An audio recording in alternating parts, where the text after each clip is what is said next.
Bonsoir, bonsoir. Bonsoir la famille. Bonsoir James Wavewa. Bonsoir James Wavewa. Bonsoir la bande de Cognos Kotawa.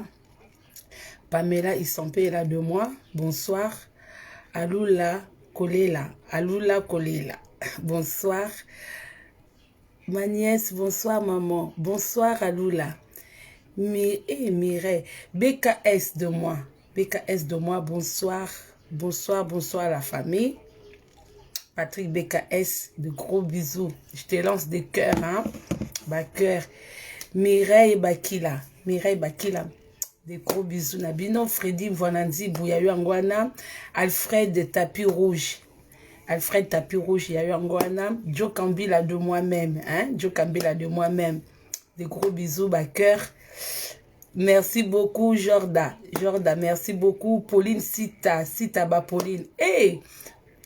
Mon homme à moi, Rachidi Koupa. Hein? L'homme selon le cœur de Nadia. Rachidi Koupa. Des gros bisous à toi. Na ML Congo. Na ML Congo. Babi, premier ministre à l'amour du Congo. Des gros bisous à toi. Mimi Wania. Mimi Wania. Des gros bisous. Lina Basuesa. Bamouessa, pardon. Lina Bamouessa, bonsoir. Bonsoir. Désolé. Guylain Kola, des gros bisous à toi. Elisabella Mérim. Bonsoir, bonsoir. Bah, bonsoir. Bande Cognos Bokota Awa. Bonsoir, Rachidi Koupa. Babi, l'homme avec un grand H. Hein? Rachidi Koupa, l'homme avec un grand H. Merci, Naba partage. S'il vous plaît, tout partager. Bien, mon bébé que Mikolo Naza bloqué. Nicolas pousse na ba pesa nga un mois moyena sa ba partager nazo kota na ndenga administratif bino mo boyebi nazo kota ba vidéo ba ndeko ebele moyena like ezate moyena partager na tia commentaire ezate. Merci beaucoup Alfred Tapis Rouge. Lisondo. Merci beaucoup. Babi bon tous la ba partage to komata sans poto banda lisolo. Bah bonsoir na bandeko vraiment ba kombo ezo défilé mbangu Kulenga Mbozi. Bonsoir, bonsoir ndeko Kulenga Mbozi, Mbozi aba Kulenga Elise Elionde Makambu.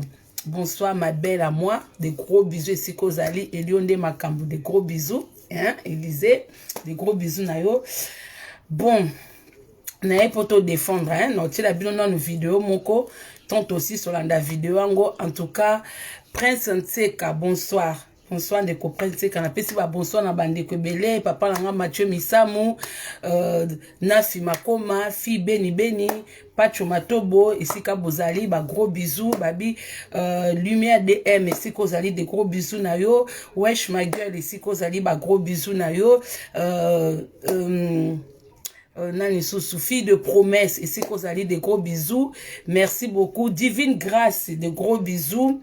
Des gros bisous ici Kozali. Marie Biavanga, Patricia Nzongo, Boza, Ebele. Donc, bande kote kolobé la nationalité.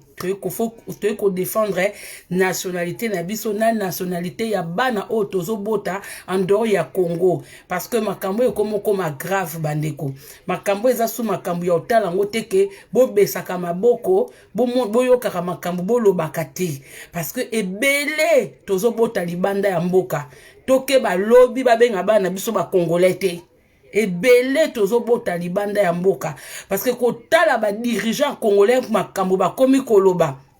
Sami Boukassa, bonsoir. Matondo, hein? Matondo Koudimana, bonsoir. Merci Eli, merci beaucoup. Bon, naza pe signaler sope ezo matamata te to comprendre na biso vidéo e fanda wana l'essentiel ka ba j'aime ezali muta signaler vidéo azana été bandeko ba yo tala après. Voilà. Donc bandeko to channel moi vidéo oyoyo to landa bo monaki ndeko moko alobeli makambu ya binomo boyoki loi o papa na biso ndeko na biso azolinga Noël Chani azolinga lekisa que il faut être de pères congolais, de mères congolais. Mais on a habité pourquoi batubote mais la loi on a des pères congolais, des mères congolaises. Na habité parce que on a ba vidéo na ngam sous aussi na loba déjà que na niveau ya gouvernement wana il faut pas voter yo pour contre la carte politique, il faut être des nationalités congolaises et de pères et de mères congolais. Voilà. Bon, tout le monde est comme Coco ta fille Beni des gros bisous notre fille à nous. Yo tout le monde essaie les cas qui cause jaje Coco raté. Babi mobundele la mort du Congo. Bandeko na komi kotala bato ba komo lobela nationalité na Congo. Na tali vidéo ya tata moko ya tata wana vraiment ko tata wana apesinga baner bandeko. Soki dokomo tika makambo bonsoir Zaza papa langa Zaza babi pacho mato bonde na moneka fi beni na ebeke jaje rata. Bandeko tozo makambo à la légèreté te. Tous ont la légèreté. C'est vraiment du sérieux. Tant comme contre la makambo nationalité, yon de cause li banda mboka, kozwango na légèreté te. 2023, ceux qui va décider que ceux qui va élection na bango to beaucoup to kende ceux qui na nini, ceux qui élection zali, nous étant des Congolais, nous devons avoir le droit à voter li banda na ambassade. Il faut bâtir makambo belé ya ba norme o biso parce que ba français ba botaka li banda mboka na bango. Français tazana n'importe quel mboka tant azo détenir passeport français et que aza de nationalité française ba kenda kana ambassade ba faire valoir ka ba voix na bango. Voilà. Et biso toko senga chulombo ko blague kutute parce que en 2023 il y aura des gens qui vont mourir parce que beaucoup me kolbia makamba nationalité bandeko faut pas que tous yango blague à part. Parce que ebele bana biso le loso tozate bana biso ba risquer ba koma ba congolais te bana biso bazo risquer ba koma ba congolais te bana na biso bazo risquer deki bonsoir ma belle bana biso ba risquer ba koma ba congolais te parce que bino mo bota la vidéo onoche la bino bota la tata mobimba tala obi gouvernement la biso ya trop des idiots hein. Il y a trop des idiots. Baka koko sabiso batanga ba classe, bazwa ba doctorat, bazwa ba licence et tout ça, mais ils sont des idiots. Parce que ma campapa lobby la vidéo, c'est comme si nous qui accouchons à l'extérieur du pays, biso bato tozo bota libanda mboka, comme si nos enfants ne sont pas, n'ont pas le droit. Non, ndeti ngande na boti mo ananga. C'est normal na boti na France, aza na droit, il y a nationalité française, mais ça fait pas de mon fils français à part entière. Parce que tant que batie mo ananga aza français parce qu'il a mis la sol français. Mais si on dit d'origine à parents, bon, il est français, mais des parents congolais. Désolé, tant que na gouvernement il faut vos amis tous les autres salaires. Ils peuvent pas se permettre. Ya na makamoko na ba propos moko boye. Ya buzoba. Et que biso to le bakaka to acceptango. Tant bazoba des pères et des mères congolais. Bazo ko écarter biso. Bazo ko écarter bana na biso. Bazo ko écarter biso ba toto za libanda mboka. Surtout ba bino obo changer ba nationalité. Bande ko c'est bien beau hein. Ok mboka mobwe osengi nationalité. Osengi nationalité, bino bato boza ba belge, bino bato boza ba français, ba british, bokoma ba américain, bokoma ba nani ba canadienne. Bozo sepela parce que bosala bongo peut-être pour na refanda à l'aise na bamboko bozali, bosala bongo peut-être parce que na ba ambassade na biso on a des difficultés à obtenir beaucoup de documents, mais boye ba que quand vous changez de nationalité comme ça, vos enfants aussi ils commencent à naître avec des parents des parents eux-mêmes français, na kenon exemple cas ya France.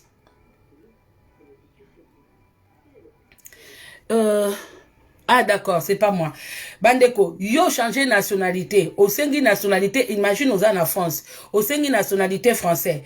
Bana no bazo botama, automatiquement bana no ba comme français. C'est-à-dire que tu n'as plus de traces de Congolais. Lobby, ozoko privé, moi na ba chance ya osa alikamo na mboka. Moi, je n'oblige personne yako tika na nationalité congolais pour ebele si bosenga ba nationalité. Mais botala mukindenge komi ko kende. Botala makamde komi ko changer. Comme bino bo mesa ko lia ba fufu ko fana komela ba DSP ba 6 na banda kuna bino bokipa mamboka te bozoyi ba comment congolais ayebi kobongisa avenir à moi na été congolais bi kobongisa lobby à moi na été bota mambo eleka na Congo lobby à bana na biso bano bo bota na ba États-Unis na ba Londres na ba France na ba Belgique bana na biso na bazo risquer un jour Congo za susu ya bangote bazo risquer un jour Congo za susu ya bangote Garcia Pango. Parce que makambo comme on est na Congo, c'est bien beau. Botelemela, surtout bino bo changer ba nationalité. Na bamboka oh, bino bo na ba réseaux sociaux qui racisme ndé comme makasi hein. Ba na biso soit disant na bino bato besoin ba nationalité. Mindela ngo bazo ko reconnaître na bino nationalité na bino te. Mais ceux qui sont mboka na bino moko sika bo uta ezo reconnaître bino te et comme problème. Et comme problème makasi. Toka nan tata oyo, vous oba tata oyo, après toya au débattre. Bon, ça n'a la bino nan tata oyo, après toya ko débattre makam tata oyo à lobby. Vous prenez deux garçons. Un s'appelle Kevin. Kevin est né à Stockholm. Des parents et des mères réfugiés, hein? Réfugiés économiques que nous on appelle les réfugiés politiques. Parce que nous avons vie. Comme à Stockholm, nous avons dit moi on a passé comme Kevin. Kevin a grandi là-bas, il a 20 ans. Kevin, il parle anglais, il parle suédois, il parle suédois. Les lingala, il comprend un peu parce que les parents parlent les lingala à la maison. Mais la musique congolaise, il ne connaît pas. Ça, c'est Kevin. De l'autre côté, tu as un garçon qu'on appelle Aboubakar. Bolanda bien, de qui, Bolanda. Dans la commune de Kinshasa. Moi, je suis Lingari. Papa, maman, sénégalais. Non contesté, hein? Vraiment des sénégalais. Aboubakar est né à Kinshasa. Aboubakar a grandi à Kinshasa. L'endroit le plus éloigné de la vie de Aboubakar a Kenda. Parce que dans l'excursion, on a Kisanto. Côté Kolongwa na Congo Karatina Kisanto Zonga.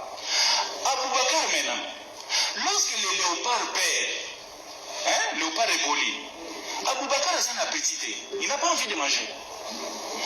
Lorsque les vieux Tshisekedi crient comment voler, mais voient, Aboubakar est dans la rue. Parmi les commandants, il dépêche. Dans les quartiers, on l'appelle Abouba. Aboubakar est là, dans la polémique, il y a renaissance contre DSMP. Abouba, c'est la Kati. Bon, entre Aboubakar, fils de Sénégalais, et Kevin, fils de Congolais, qui est Congolais? Maman bandeko boyoki makampa po alobi. Boyoki makampa po alobi na bandela ngo lisusu. Papo alobi na expliquer après na ozongisa lisusu vidéo. Una zongisa na no vidéo. Bo bandoloba ko bo commenter po na tia numéro. Na tia numéro o linga benga bandeko. Ba propos o eza grave hein. Ba propos o eza grave. Na bandeli lisusu to bandela sous vidéo. Vous prenez deux garçons. Deux garçons. Kevin est né à Stockholm. Des parents et des mères réfugiés, hein? Réfugiés économiques que nous on appelle les réfugiés politiques. Parce que nous avons vie. Comme à Stockholm, nous avons dit moi on a passé comme Kevin. Kevin a grandi là-bas, il a 20 ans. Kevin, il parle anglais, il parle suédois, il parle suédois. Les lingala, il comprend un peu parce que les parents parlent les lingala à la maison. Mais la musique congolaise, il ne connaît pas. Ça, c'est Kevin. De l'autre côté, tu as un garçon qu'on appelle Aboubakar. Aboubakar est né ici, dans la commune de Kinshasa. Moi, je suis Lingari. Papa, maman, sénégalais. Non contesté, hein? Vraiment des sénégalais. Aboubakar est né à Kinshasa. Aboubakar a grandi à Kinshasa. L'endroit le plus éloigné de la vie de Aboubakar a Kenda. Parce que dans l'excursion, on a Kisanto. Côté Kolongwa na Congo Karatina Kisanto Zonga. Aboubakar maintenant, lorsque le léopard perd, léopard est volé, Aboubakar a son appétit, il n'a pas envie de manger. Lorsque les vieux Tshisekedi crient comment voler, mais voient, Aboubakar est dans la rue. Parmi les commandants, il dépêche. Dans les quartiers, on l'appelle Abouba. Aboubakar est là, dans la polémique, il y a renaissance contre DSMP. Abouba, c'est la Kati. Bon, entre Aboubakar, fils de Sénégalais, et Kevin, fils de Congolais, qui est Congolais? Ebembe ya Boubacar na ebemba papa obo excusez nga. Bonsoir ndeko Nicole et Tima. Bota ba papa boy. Afandisi bota la nombre ya batu ba na salle.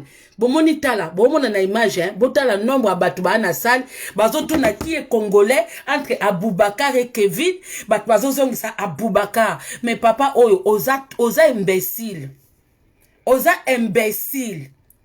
Du fait que Aboubacar est né au Congo, ça fait pas de lui un Congolais. Oui, il est parce qu'il a obtenu la nationalité congolaise, mais il n'est pas des parents congolais. Ngana sepeli na loi wana, il faut pas voter loi wana que pour se présenter na présidentielle, il faut la de père et de mère congolais. Et l'autre to revendique tozo lukande yango wana.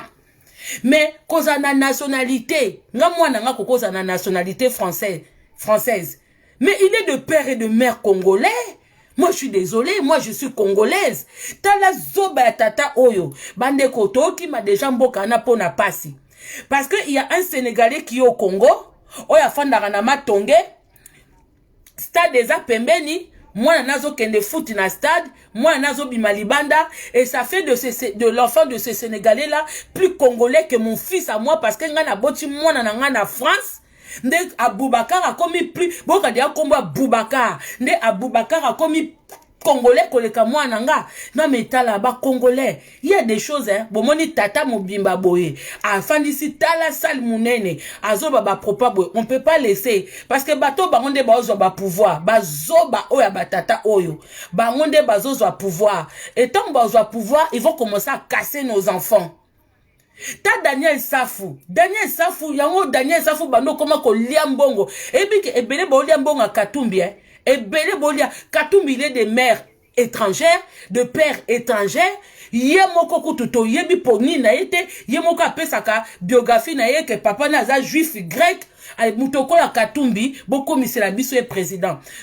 Au fait président, toko loba, soki congolais zaki muto amali ya malonga. Tout le monde en France, hein.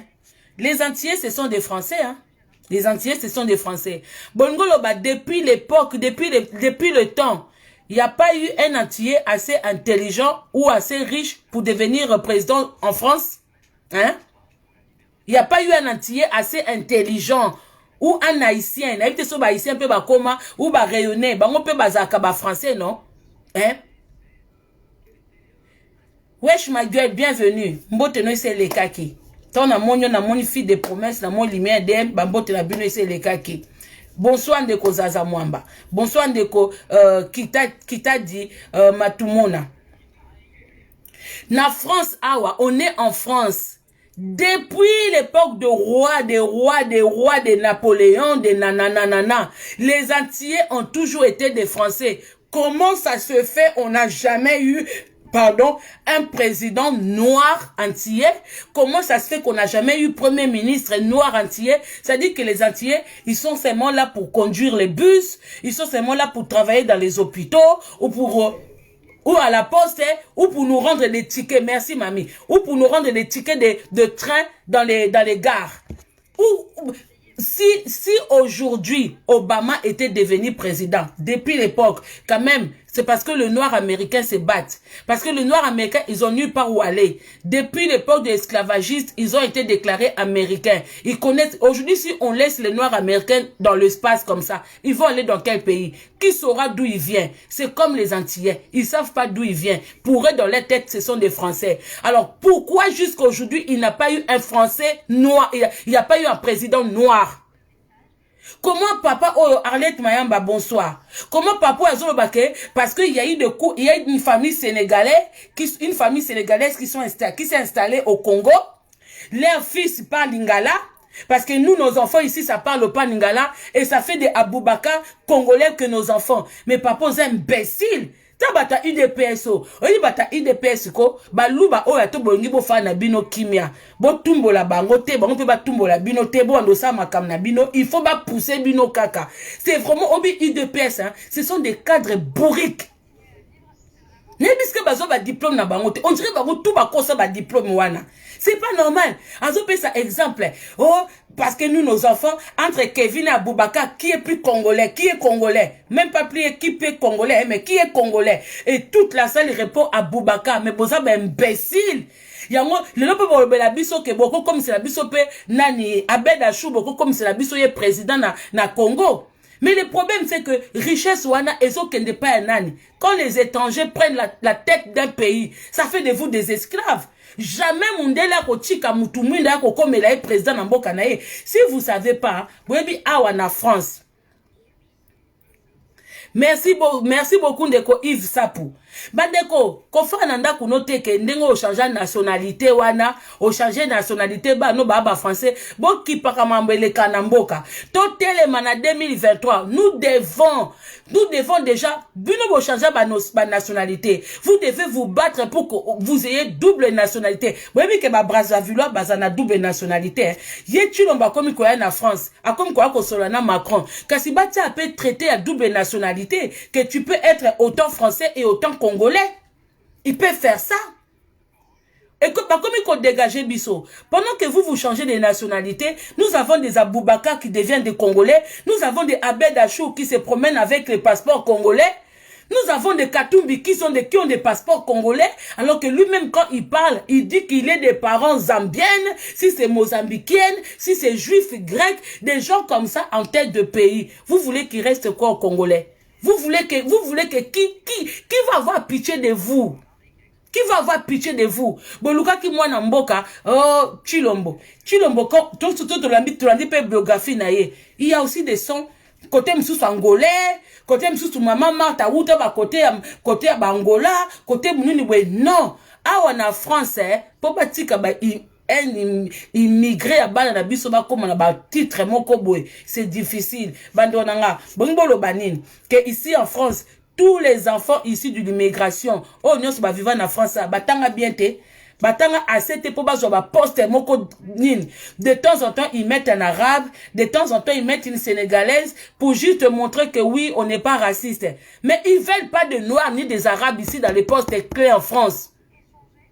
Vous savez qu'il y a des métiers où ils ne prennent pas des arabes ni des noirs pour ne pas divulguer le secret des Français. Ils font ça. Ils font ça. Même secret na bango ya France, il n'y a pas de noirs français là-bas. Il n'y a pas des arabes français là-bas. Nous, tout poste moko. Quand je vous dis qu'en Europe, il n'y a pas de riches noirs, il n'y a pas de riches bandibou. Je vous dis la vérité, il faut voir la vie que nous menons ici. Bon, quand les gens viennent dans les réseaux sociaux, ngana danger. Na France, a danger à zate. Il y a des gens qui ont étudié aussi ici en France. Mais comme ça, on a niveau moko comme matiso au-delà te. Ngana otuna kaka. Na bantiye wana obazaka français. Ata mutamayela zate pona comme président. Ata mutamayela zate pona comme premier ministre. La seule antillaise que j'ai vue na Parc des Sceaux, la dame là qui était ministre la justice, la dame là, c'est la seule antillaise que moi j'ai vue. Même aux États-Unis, vous voyez comment le noir galère aux États-Unis. Allez, pourquoi nous les Congolais, parce qu'il y a des étrangers qui naissent dans nos pays, parce qu'ils vivent dans nos pays, ils doivent avoir le privilège que nous n'avons pas dans les autres pays. Pourquoi? Taba Daniel Safou ici na lembi sakio. Taba Daniel Safou oyo so Katumbi a financé bango apesi bango mwa ndambo mbongo. Mais Congolais vraiment, pourquoi Daniel Safou, même Yomoko étant Congolais de père et de mère, tu peux te battre pour arriver à un niveau. Pourquoi Kabolingi bokendo zoba miette pas ba Katumbi boko molobela nga vraiment mikolo oh nyoso kwa ko babola mwa Katumbi na yo finga yo na yo pupola o pour rien. Na yo pupola okeba oza mwasi ou mobali. Tela bota quand les sabino que au Congo il y a pas de journalistes. Bon moni ba journaliste ba kene pas Katumbi. Comment un journaliste okoki kolakisa appartenance na yo politique. Un journaliste ils a interdit à sa appartenance na politique parce que sinon comme on va makambo nous a journaliste était comme il porte-parole. Quand vous voyez un journaliste azana parti mokobwe a comme sa parti mokobwe aza journaliste était a comme il porte-parole. Journaliste aza lokola juge, aza lokola avocat. Batouana, balaksaka croyance na bangote, balaksaka appartenance politique na bangote. Ou mona ba journaliste ata aza na mutu na ye na préférence na ye. Et que koufele na mutema parce que il faut asa makam na ye. S'il s'agit à poupola Macron, à poupola Macron. S'il s'agit à bamabe ou malamu ya Macron, parce que baza censé à cause à la neutre pour ba passer message na population, pour ba ko ba makambezo le kana mukili. C'est comme ça un journaliste. So ba moni ba journaliste o ba lo koso o ya ba congolais, o ba o katumbi bengisi bango, mais on peut vous inviter pour o ba benga banini, mutalingi ko sala nini. Franchement quand je suis en colère, je perds mes moyens. Je perds mes moyens. Et bembe ya moutou parce que nous on accouche à l'extérieur du pays, que nos enfants sont pas congolais. Moi Aboubakar, il est pas plus congolais que mon fils hein. Et bembe ya ba UDPS, bolimbisanga vraiment dodo konabino. Non, parce que des fois, c'est énervé. Comment? Parce qu'il y a un certain Aboubakar Namatongé et qu'il a plus de valeur que mon fils ici à Paris. Non, mais ça va pas. Les parents de Aboubakar, ils viennent d'où? Moi, je viens du Congo. Moi, j'ai quitté le Congo parce que c'était la souffrance. Sans la souffrance, j'allais rester au Congo. S'il y avait du travail, s'il y avait des soins, s'il y avait des choses qui marchaient au Congo, je n'allais pas. Peut-être qu'il y a poto, nazonga. Parce que moi, j'ai essayé d'aller m'installer au Congo. Je n'ai pas réussi. Je n'ai pas réussi. Moi, j'ai essayé, hein. Moi, j'ai essayé de retourner au Congo pour m'installer. Nabeta une année, 2 fois de suite pour m'installer au Congo. J'ai essayé de monter des choses. Pour écouter la mbongo que naya kakara awa na banini kaka ndebo ebi kama kamba ba soin ya banini. Mais je n'ai pas réussi. Je n'ai pas réussi. Alors du fait que to botiba na biso na balibanda, ça fait de nos enfants que ils sont pas congolais. Tabata IDPSO ba zoba moko boye ba bourrique et puis ba tondi sa kasal. Mais ngana ebité bateau. Obi na IDPSO to la ba nationalité na bango. Bomoni bateau nyonso ba otemela bulwa wana. Ce ne sont pas des vrais Congolais. Parce que quand tu es un vrai Congolais, moi, je vois pas pourquoi Louawana, même en France, pour se présenter, même pour travailler à la mairie, pour comme un fonctionnaire. Mais il faut avoir la nationalité. Quand tu n'as pas de nationalité, tu peux pas devenir fonctionnaire ici en France, hein. Même la poste wana. Il y a certains métiers en France pour les faire. Il faut être français pour les faire. Il y a des Français d'origine. Ils vous prennent. Bango batsaka ba liste na bango ba ebike. Musala oh il faut un Français d'origine ou Français par naturalisation ou alors pourquoi biso na Congo au moins yo vrai Congolais ozo kende koluka marché moko be bazo pesa yote mais bazo marché ba pesa libanais. Vous voyez des choses comme ça? Vous comprenez bande onanga batabwe baza bato bomoni vidéo bo signaler ango bo sali les pétitions. Ça c'est des choses à ne pas laisser parce que nous avons beaucoup de Congolais, un pays qui contrôle rien. Nous avons beaucoup d'étrangers qui ont des passeports congolais pendant que de vrais Congolais n'ont pas de passeport. Vraiment tolo bandenge nini réseaux sociaux que de bouzobologie. Ma biloko que ça que un jour to perdre mboka, to perdre ba nationalité na biso. Eza ba makambo yo hein. Quand vous voyez un papa comme ça, na veste, na cravate, en pleine salle, Aboubakar est congolais et que nous, nos enfants ne sont pas congolais parce que bafanda na Paris, ou na Belgique, ou na Allemagne, parce que balinga la CT, parce que Aboubakar, ceux qui match poli, y a aucun souci. Mais papa, osa lokuta, hein, parce que na Congo, comme plus que l'on a match, au moins na penza, Barcelone, ezo beta na Chelsea, congolais, fani na terrasse, tondi ici, bon na JBT, mbelekete jazz, et bembeno moutou rouge. Bon, mon a JBT. Est-ce que JB ici a sauté dans ndakunaye parce que Mazembe zo beta? Ou te mona kaye, soka moni soki équipe ni na wezo beta wana, bon mon a JB na ndakunaye na muto alila ke ba fufu minene kwa ba luba ne ba lula fufu ya minene ne ba sotaka. Donc c'est pas parce que Aboubakar a que kota la match na stade que ça fait de Aboubakar plus congolais que nos enfants. Nos enfants demandent qu'à retourner au Congo mais oh mais maman na Congo ndeni. Ba Aboubakar ba mi yibi. Aboubakar ba miyibi. Soko pour landi bweko, moi je dis il y a beaucoup de balouba qui sont pas des Congolais.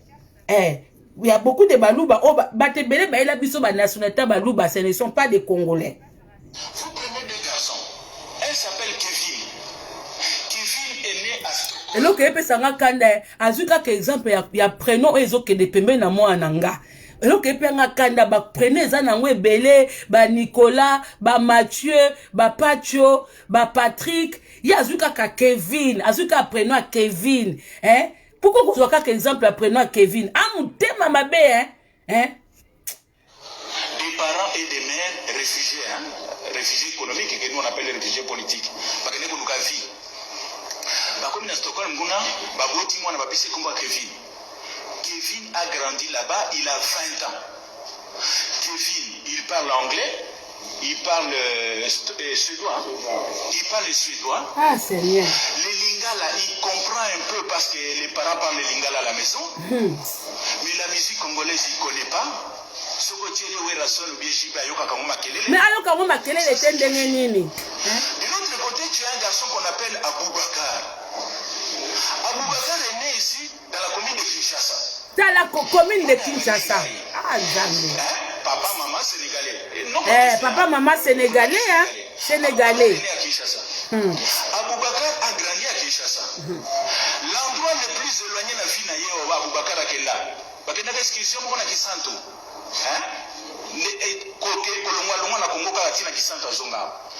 Aboubakar maintenant, lorsque le léopard perd, léopard est poli, Aboubakar a un appétit, il n'a pas envie de manger.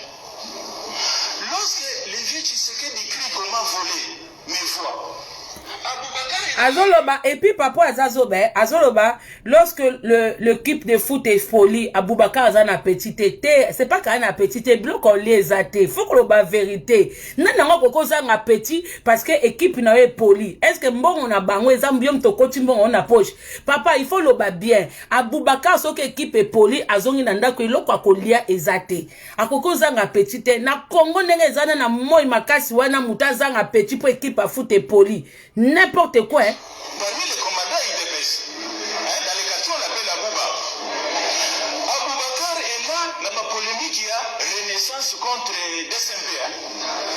Abouba Zanakati. Bon, entre Aboubakar, fils de Sénégalais, et Kevin, fils de Congolais, qui est Congolais? Obi phrase ete penga ba ne moko. Papa mbala si mazwata komba Patrick. Tika komba Kevin nzambe na ngai ezopenga ba nerf. Как exemple à Kevin, yemoko alobi de père et de mère sénégalais. Ya kanisi nous to souffrir. Tozana batebele ba charger ba nationalité na poto ba souffrir minde ba considérer bango te. Donc na mboka ba pa ya kutu atozana nationalité, ataba na biso ba botama awa, ils sont pas considérés. Même au niveau des études, on casse nos enfants hein. Na niveau ya ba étude soko tali bien mundele soka monika ka mwana mutu mwendu na mwa difficulté moko batinje na métier baluka même pas bayeba pourquoi bwena bwe. Nous avons il y a beaucoup qui ont étudié ici c'est vrai que après les parents aussi. Les parents, à l'époque, ne savaient pas que faut qu'on tire un bon au pembeni, que plus moins dans un mataba classe, c'est payant. Tout le monde a gagné c'est gratuit. Tout n'est pas gratuit ici en France.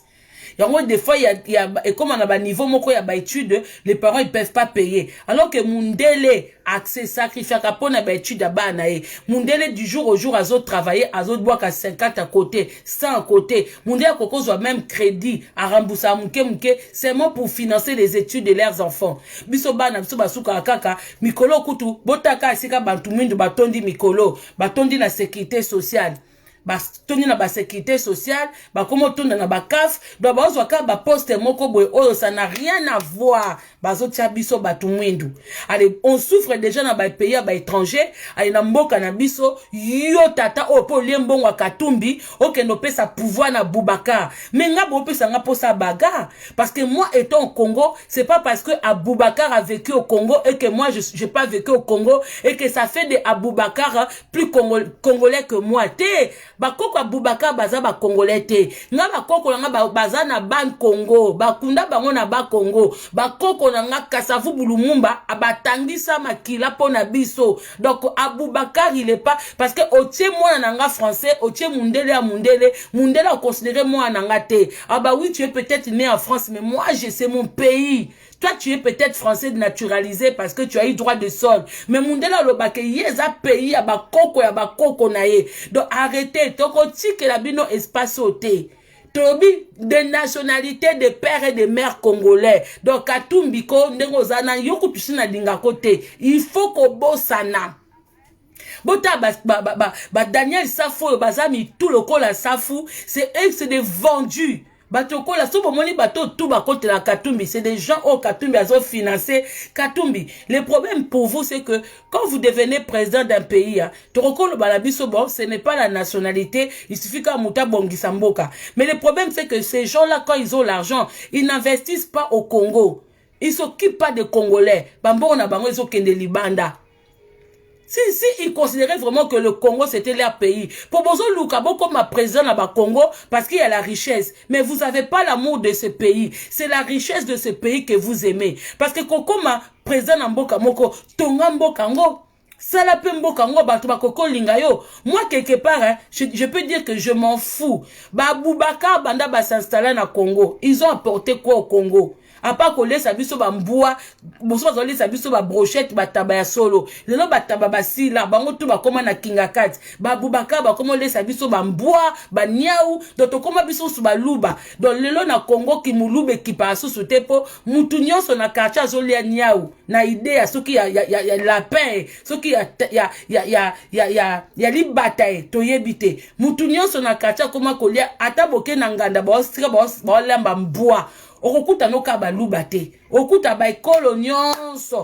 Nzale komo desa batu bamboa. Po bataba nyonso tu bazana kinga kati. Bataba nyonso bana kinga kati. Donc, comme un président d'un pays, on peut dire que ce n'est pas grave. Quelque part, ton kolobake, bon, tolongola nan makamba nationalité. Parce que tolobake, jamais moulouba kozaka président. Tomoni ba pesi moulouba ki président. Tozomona ba défait zo sala. Alors, ton pays sa étranger ki mboka. Mais akobenga ba cousin na ye tout. Toromela maïté. Parce qu'il y a biso beaucoup de azatana moi 75% à Congolais.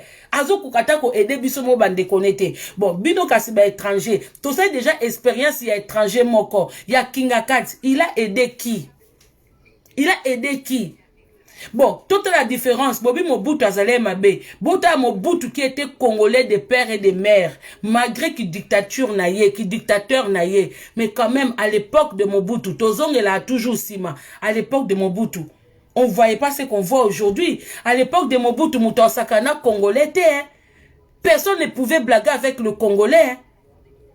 Même pas Brazzavillois, même pas Sassou. Sassou, il avait même pas un mot à dire. Mais le lot comment on depuis que ba vrai congolais ba kei ba congolais o bazo kote abandambu ndambu et comme ata ba fini na bango ba congolais ata ba ambassadeur mususu ba ye ba leki ba lobi buzo ba congolais, il y a personne qui riposte. Il y a personne. Tozomona Kagame azoko fongola munoko ata mabe ya Mobutu. Vous pensez pendant que tant Mobutu azalaki bazobo mabatu na este wana ata stratégie Mobutu ngo lukate parce que c'était un vrai congolais. Ata tolingana entre biso na bisote, mais quand même il arrive un moment ko congolais quand même ko o aza mukonzi ya ba congolais. Parce que quelque part, les autres, oh, bazana bon bandam ndambu, ils se disent que son na Congo et simbi na ngote, na okenanga côté Angola. Son côté, bon, t'as la bien, les gens qui ont plusieurs nationalités là, so ba fani na milia ba congolais, et que ba monika ka musula mukinza moka ya sole bimi, ba komaka, moi je suis angolais. Même ceux qui ont vécu au Congo, bah comme quand naza angolais, naza angolaise. Au moins au kulanga naza congolaise à Brazza, bah comme qui ma nationalité na biso. Mais quand il s'agit de venir profiter du Congo, ils viennent profiter. Mais quand il y a la merde, mutuna mutakoma okima.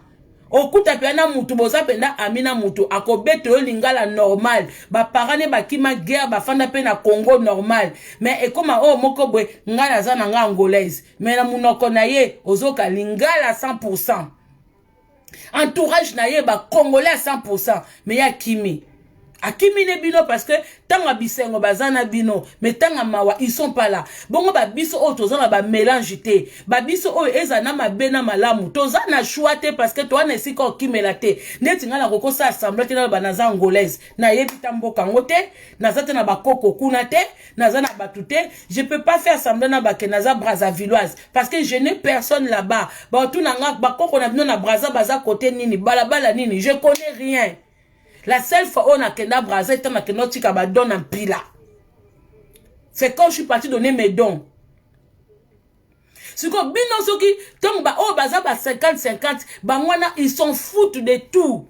Ils s'en foutent parce que bazana bisika bakokima. Et un petit papa zabwe, maman zabwe. Quand ça les arrange, à une nationalité à maman. Quand ça l'arrange, à une nationalité à papa. Bon, ba biso, oh, na papa na maman. Surtout biso ba 100% ba Congo. C'est-à-dire que okoko kima ni kota ba luba, oh, moko na zamu luba, mo na amu Congo, mo na amu tabandundu te. Biso penda na ba koko 100% ba Congo. Na ba parents 100% ba Congo. C'est-à-dire que ozane sika okimela te. Donc il faut accepter soto na yo, il faut accepter ma bena malamu to bunda nango parce que un jour peut-être qu'il y aura la liberté, un jour il y aura des bisengo parce que toi les sika mususu ya okende te bandeko parce que bato nyonso bakomi kotemela makambo yo nga na mona ngate pourquoi bato bazoko finga na bato tala na comprendre te na moni na vidéo moko ya ndeko mwasi dodo kolo ndeko mwasi soit disant za katumbiste non nata katumbiste fauliste na moni video ande ko mwasi moko aza mutu afayulu mais azo telemela loi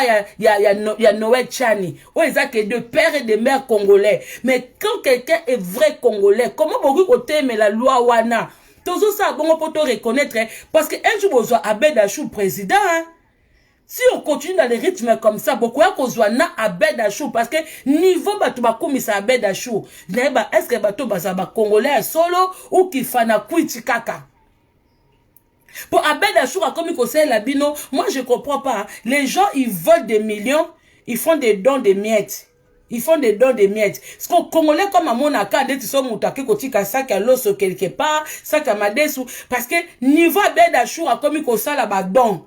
Niveau Abed Achou, comme il conseille la badon. L'obit au monde en 2023, Abed Achou député. Ah, bande kobo tikako. Non, dodo kolo. Trop c'est trop. Trop c'est trop. Ça c'est quel genre de pays? Trop c'est trop, hein.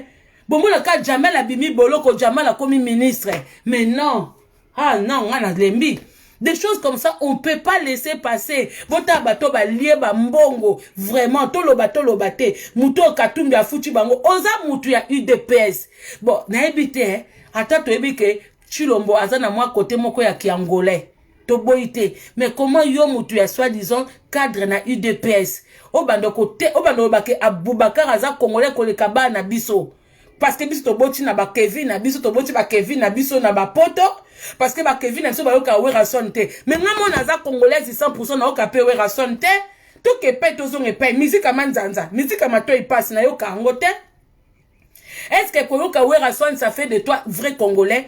To ça pe na mindele awa musique msu ba yoka kate. Mundele pe mindele msu pa zawana à part jazz. Au continue pe ba musique ba Patrick Bruel pe ayoka kana été. Et ça na ba vrai français pour tourner c'est qui Patrick Bruel. Ayebi na été. Et ça pe na ba vrai français pe banda botama na Marseille tia kola na chane likona Paris te amona Paris embouteillage. Il y a des vrais français ba campagnards. Ils ne connaissent pas Paris, ils ne sont jamais venus à Paris. Ils sont jamais venus. Ngana na copine moko munde to tanga na e. Ngam na meme Paris ba liboso.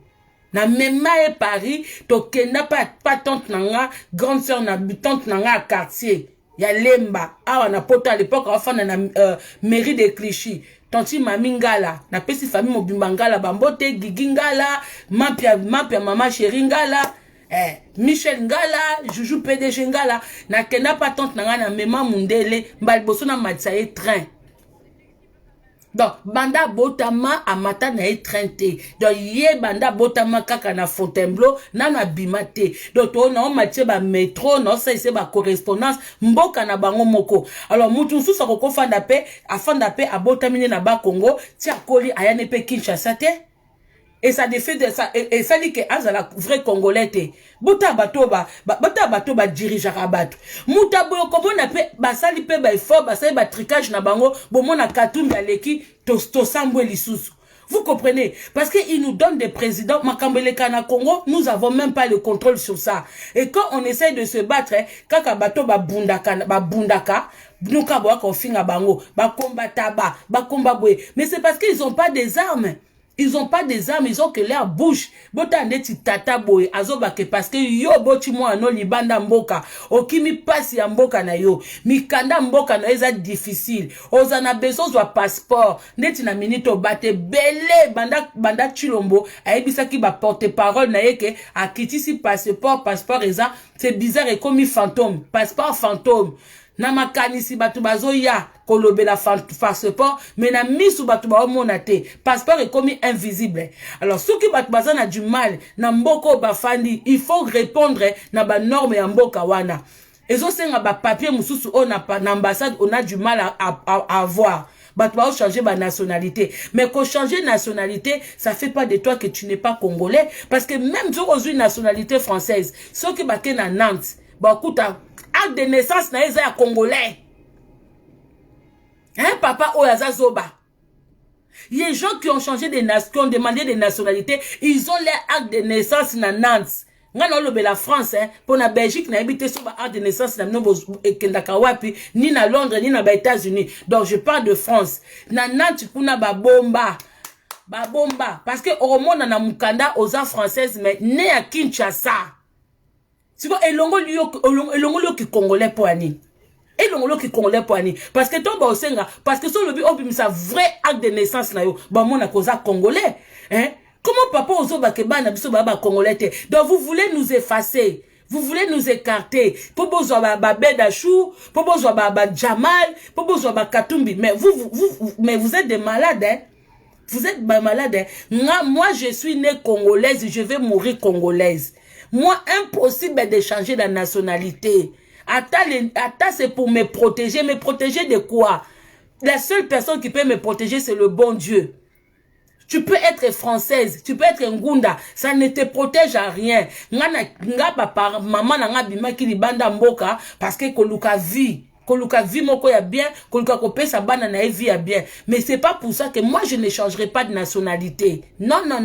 C'est pas que parce que nga sona changé de nationalité, na tangi awa, ba livre ba justificatif scolaire, ba attestation de scolarité nanga, ba mona na ancienneté, na date na côté là, ils vont me le donner.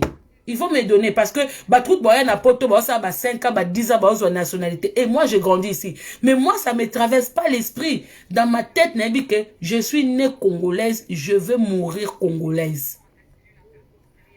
Je me vois pas ce qui moi nanga na fierté à cause en français parce que il est né ici, il connaît pas le Congo. Ce qu'on a que moi nanga na Congo na comment un pays avec insécurité.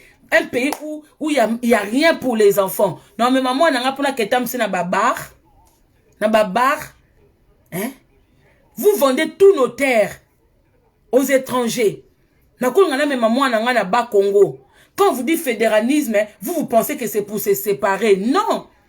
Tu peux vouloir amener netinga maman nga memanga ba Congo. J'ai aimé na mona sika ba koko nga ba uta. Mais aujourd'hui même maman non na ba Congo, tu vois des Chinois partout. Comment tu peux donner l'histoire à ton enfant? Bwebi ke na poto, il y a dans les campagnes oso mutumindo ke so mandako.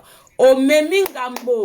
Bako sala tout bako stressé yo, bako mal à l'aise pour kima. Il y a des provinces ici, il y a des villages moke zaka na ba 30 batu, ba 40 batu, mutumindu yo moko okoko kende kunate. Okorato okima. Parce que déjà na mutu atekeli aussi kawana, ba sale ba problème. Bako créer ba problème parce que il y a des terres où minde balingote kate. On vous le dit. Mais puis le comment côté ka nyoso. Hein? Neti na minito bo mona éruption volcanique et salamien. Boko mona na goma ba étranger ba kokote belé, ils vont profiter de l'occasion parce que nous sommes tous en action la vigilance cité. Il y a rien qui est contrôlé. Prévané banda makambwane salami, ni président, ni première dame, ni ministre d'intérieur, ni premier ministre mutakei azate. Tu peux rentrer et tu à côté wanate. Hein? Moutakei, par contre, sur les canards, fais attention. Tu veux prendre quoi? Attendez, s'il vous plaît. Oui, ils en ont l'eau à noir.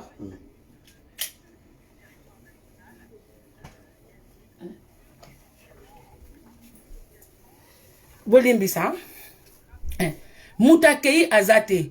C'est que pendant que Bino Bozo Monake, les Congolais, ils sont en train de fuir vers le Rwanda. Mais beaucoup mona, pendant que le Congolais il fuit, hein, bah Rwandais, bah bateau, bah étranger, bah bateau, bah qui m'a raté. Eux ils vont venir, eux qui ont la possibilité, bah ko zonga na goma wana, bah komi ko s'installer, vu que Makambe Belé a détruit, peut-être il y en a qui vont plus retrouver leur maison, il y en a qui vont plus reconnaître leurs trucs, beaucoup mona, na ba kafouillage wana, beaucoup d'étrangers vont pénétrer au sol, vont s'installer au sol congolais. Allez, lobby nango bo benga bango ba congolais. Lobby nango boko benga bango ba congolais. Ok, benga Boubacar congolais. Parce que un congolais qui est parti s'installer au Sénégal, parce que pour des moyens financiers, pour des moyens de survie, allez, à comme un Sénégalais. Hein? À comme un Sénégalais, et lobby nango pe, à comme il peut en tête de pays, si les autres vont accepter ça. Hein?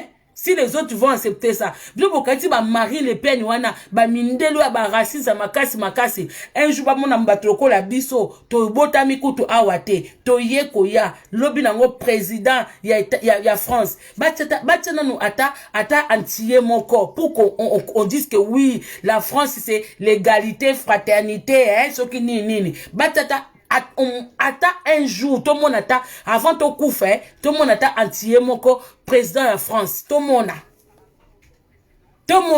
tout qui ça la guerre même aux Antilles là-bas, que ça soit Martinique, Guadeloupe, c'est les Blancs qui dirigent, c'est les Blancs qui ont des plus belles maisons, même la police là-bas, la plupart c'est des Blancs. Ils sont esclaves jusqu'aujourd'hui. Les Antillais sont esclaves jusqu'aujourd'hui. Et vous nous parlez de quoi? Que Aboubacar, parce que quand tu sais qu'il dit qu'on m'a volé mes voix. Mais ce qui, Aboubacar était dans la rue. Mais Congo, Moutounion sont dans la rue, hein. Congo, quand il y a un événement qui se passe, le monsieur, il part du Congo comme si lui-même, il vit pas au Congo. Congo, ata Aboubacar au Bima Libanda. Congo, ata Babeli Moïbi, Batutu Libanda. Bitumba Batutu Libanda.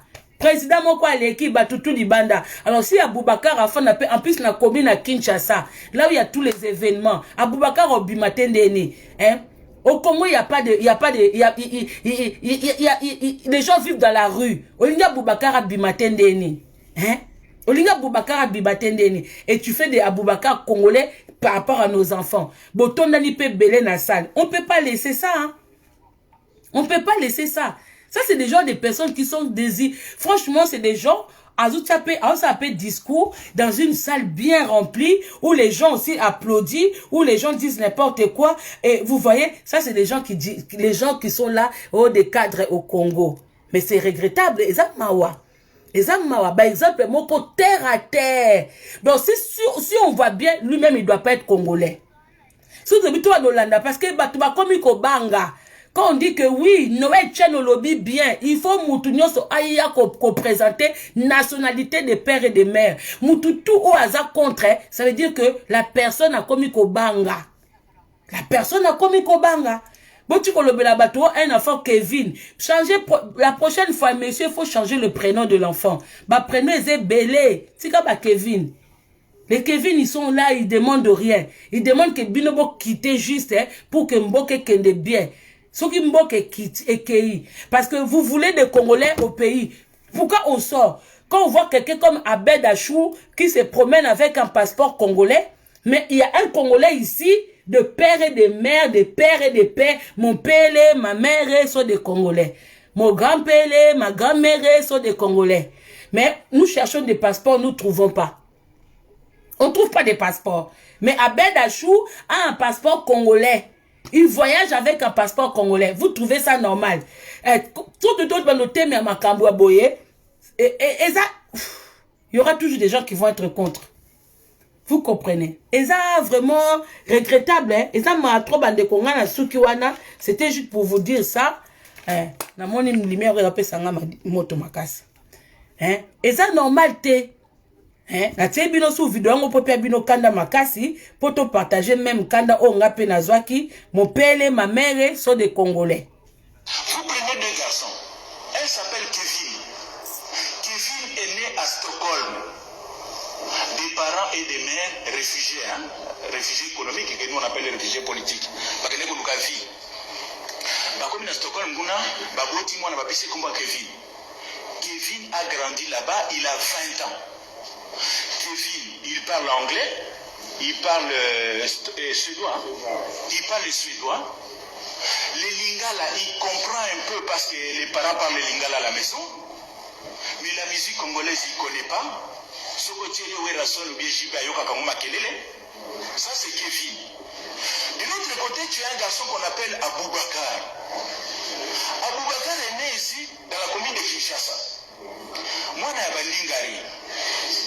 Papa, maman, sénégalais. Non contesté, hein? Vraiment des sénégalais. Aboubakar est né à Kinshasa. Aboubakar a grandi à Kinshasa. L'endroit le plus éloigné de la vie, c'est Aboubakar à Kenda. Parce que dans l'excursion, on a Kisanto.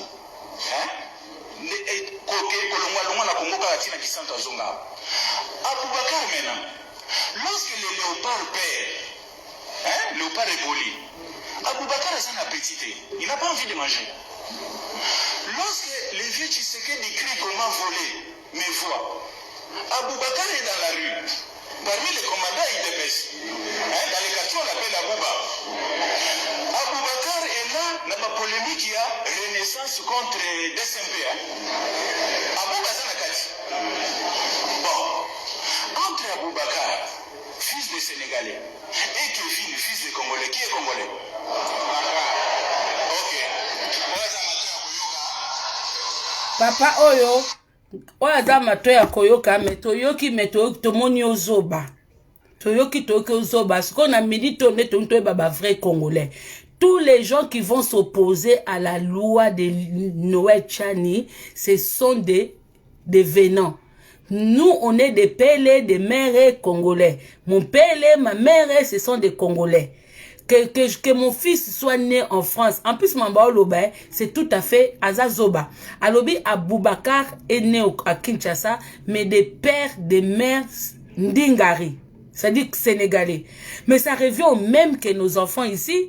Nos enfants sont nés en France, en Belgique, en Allemagne, ou je sais pas où, mais des pères et des mères congolais.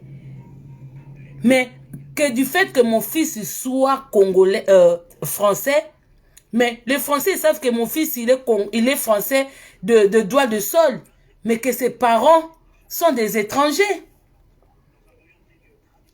Si aujourd'hui, moi, je décide de retourner, mais je retournerai avec mon fils.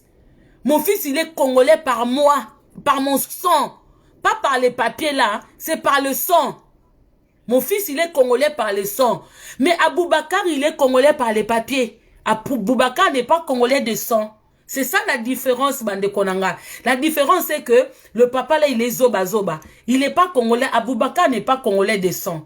Aboubakar, il est congolais parce que du fait qu'il est né au Congo, on ne va pas lui interdire la nationalité congolaise. Tout comme nos enfants qui sont nés ici en France, on ne va pas les interdire la nationalité française. Non. Mais il est congolais de sang. Moi, mon fils est congolais de sang. Mon fils, il n'est pas français de sang. Mon fils est français parce qu'il faut bien avoir une identité. Il est né en France. C'est plus facile. Parce qu'on peut demander, parce qu'à 13 ans, hein, quand l'enfant a 13 ans aujourd'hui, avant la loi Pasqua, on devenait français automatiquement à la naissance. Mais quand il y a eu la loi Pasqua, c'est qu'il faut attendre 13 ans pour poser la question à l'enfant. Beaucoup de parents préfèrent que l'enfant ait la nationalité du pays là où il est né par rapport à la facilité à la démarche administrative. Ce qui est là, tout ça qui n'a pas facilité à obtenir mikanda et belé. Na l'ambassade na biso peut-être ba te belé ba problème à la nationalité. Mais prendre une nationalité ne te retire pas ton droit d'être congolais, bandeko. Papa ça vraiment souka na zoba. Et ça ko finga été mais ce ko batwa boende baza ba cadre soi-disant. Baza ba cadre na bamboka na biso mais na ba propos aboy. Yo kasi soko fanda na Allemagne, aux une nationalité allemande. Ça fait de toi causa congolaise soute ou oza congolais te. Mais c'est du n'importe quoi. Bazolinga, siko bazolinga balatisa biso ba moral oyo. Po ba pesa mboka na biso na ba étranger. Bandeko so beaucoup te na ba vidéo ya boy na makamba boy. Faut pas laisser. Vous savez quoi? Moi je pense que tant un mot makambo comme à moi, ba droit ba manifestation, nous devons aller devant les ambassades. L'ambassade nous a le droit de nous donner des passeports. Nous devons avoir, tant que tu es Congolais, Congolaise, bandeko, oyo nyonso, bozana ba problème ya ba passeport. Il faut to komana, on doit aller devant l'ambassade pour demander le droit d'obtenir un passeport congolais. Ouaneza droit, c'est un devoir d'avoir passeport et nationalité, et identité, nationalité, excusez-moi, et identité, c'est qui prouve que aux congolais. À l'heure actuelle, tout le monde a battu belé. Batebele yango bazoye la biso ba laisser les morts enterrer les morts bokola la bolamuka congolais yana makamsu faut refuser hein bokola la bokolamuka boyo mona un jour Abed Achour a comme bino président a comme bino député yamanini yoka ya boesiko bomona tous les Libanais parce que c'est eux qui ont tout le marché. Hein? Moi ça me fait mal ya komonaka ba chronifuati ya bazawana kokumisaka toujours batumoko boye et c'est eux qui ont des buildings au Congo, c'est eux qui ont les marchés. Au mona batoko la Abed Achour au moni mutulokola yo vrai congolais boke koluka marché boye bazui marché na bapesi ba Abed Achour bino bozuite. Après vous dites que non, les Congolais sont bêtes, les Congolais ne font rien, ne savent que boire, ne savent que s'habiller. C'est pas tous les Congolais qui savent que boire, c'est pas tous les Congolais qui sont dans les vestimentaires, non. Il y a des Congolais qui sont cadres, il y a des Congolais qui ont des projets, mais il n'y a pas de porte ouverte. Tshilombo Tangwayaki, nous avons pensé que Tshilombo, il allait ouvrir la porte aux Congolais. Mais Tshilombo n'a pas ouvert la porte aux Congolais. La seule personne à qui Tshilombo a ouvert la porte, ce sont ses amis de Belgique avec qui il était, avec qui il jazzait, avec qui il faisait des trucs. C'est à eux que Tshilombo a ouvert les portes. Mais c'est lui le premier à faire les discours pour dire que oui, Congolais bozonga, Congolais bozonga, Namboka, Bouenaboué. Tout ça Namboka, mais tu nous donnes rien. Tu nous donnes rien. Congolais ont souffert na propre mboka na ye. Simple papier à pamba pour obtenir ango. Ozo souffrir. Ozo souffrir. Ok, na biro moko boye. Au moins que tout mundele, hein. Mundele landaka logique. Qui est venu en premier? Qui était là? Qui a pris les tickets en premier? Qui a pris rendez-vous en premier? Mais na propre mboka no okendo fandi boye Abed Achour à Leki. Parce que lui, il est Abed Achour. Lui, il a Abed Achour. Ok, na restaurant Mokoboé, au Fandi, Yom Toyaki avant, mais tu vois quelqu'un qui est arrivé après toi, c'est faire servir. Pourquoi? Parce qu'il s'appelle Abed Achour. C'est-à-dire que combat Abed Achour, ça a plus d'importance au Congo. Même pas la Bamboka, la Bango, même pas au Liban, hein, mais au Congo. Mais toi, quelqu'un qui s'appelle Mampasi, au Liban, tu souffres. On t'enferme dans une maison, on te brûle, on te tape, tu fais le ménage, on te marche dessus, tu souffres au Liban. Mais toi, le vrai Congolais, na Congo, Ozawana, Abed Achour boss,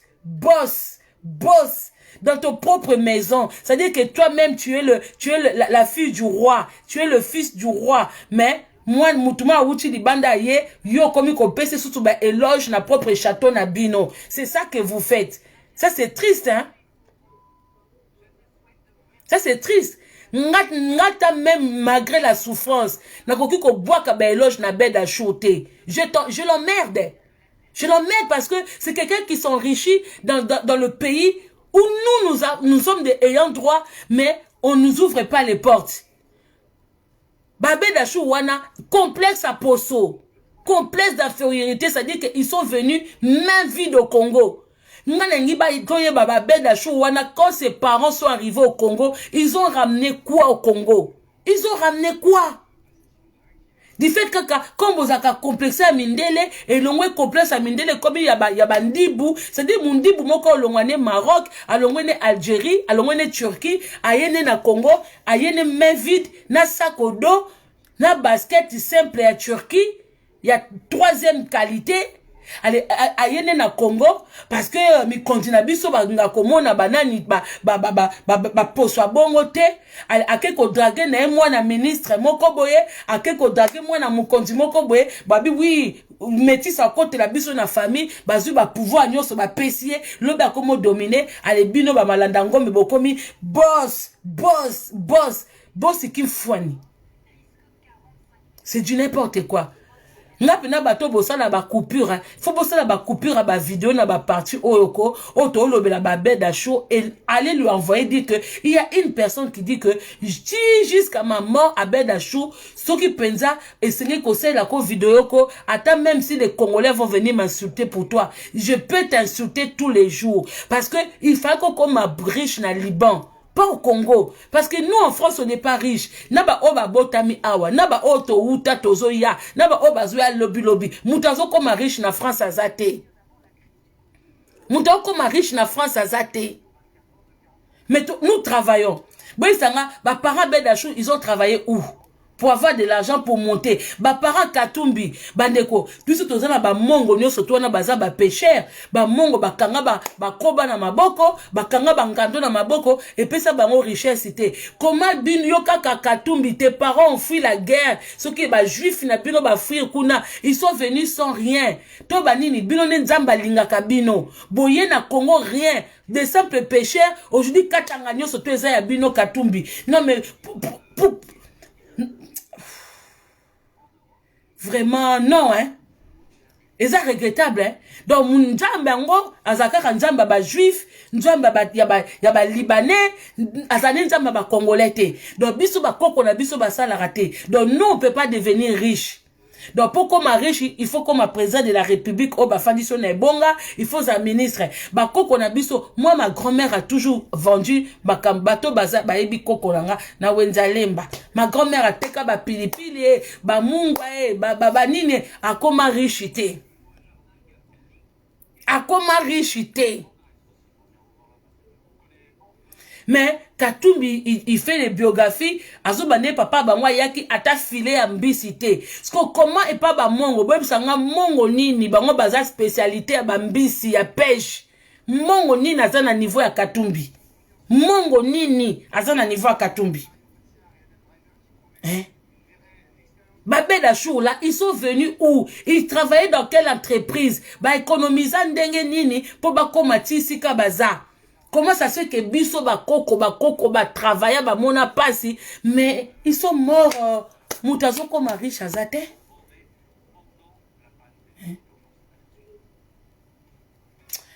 Wana nani to bloqué pour na moni déjà.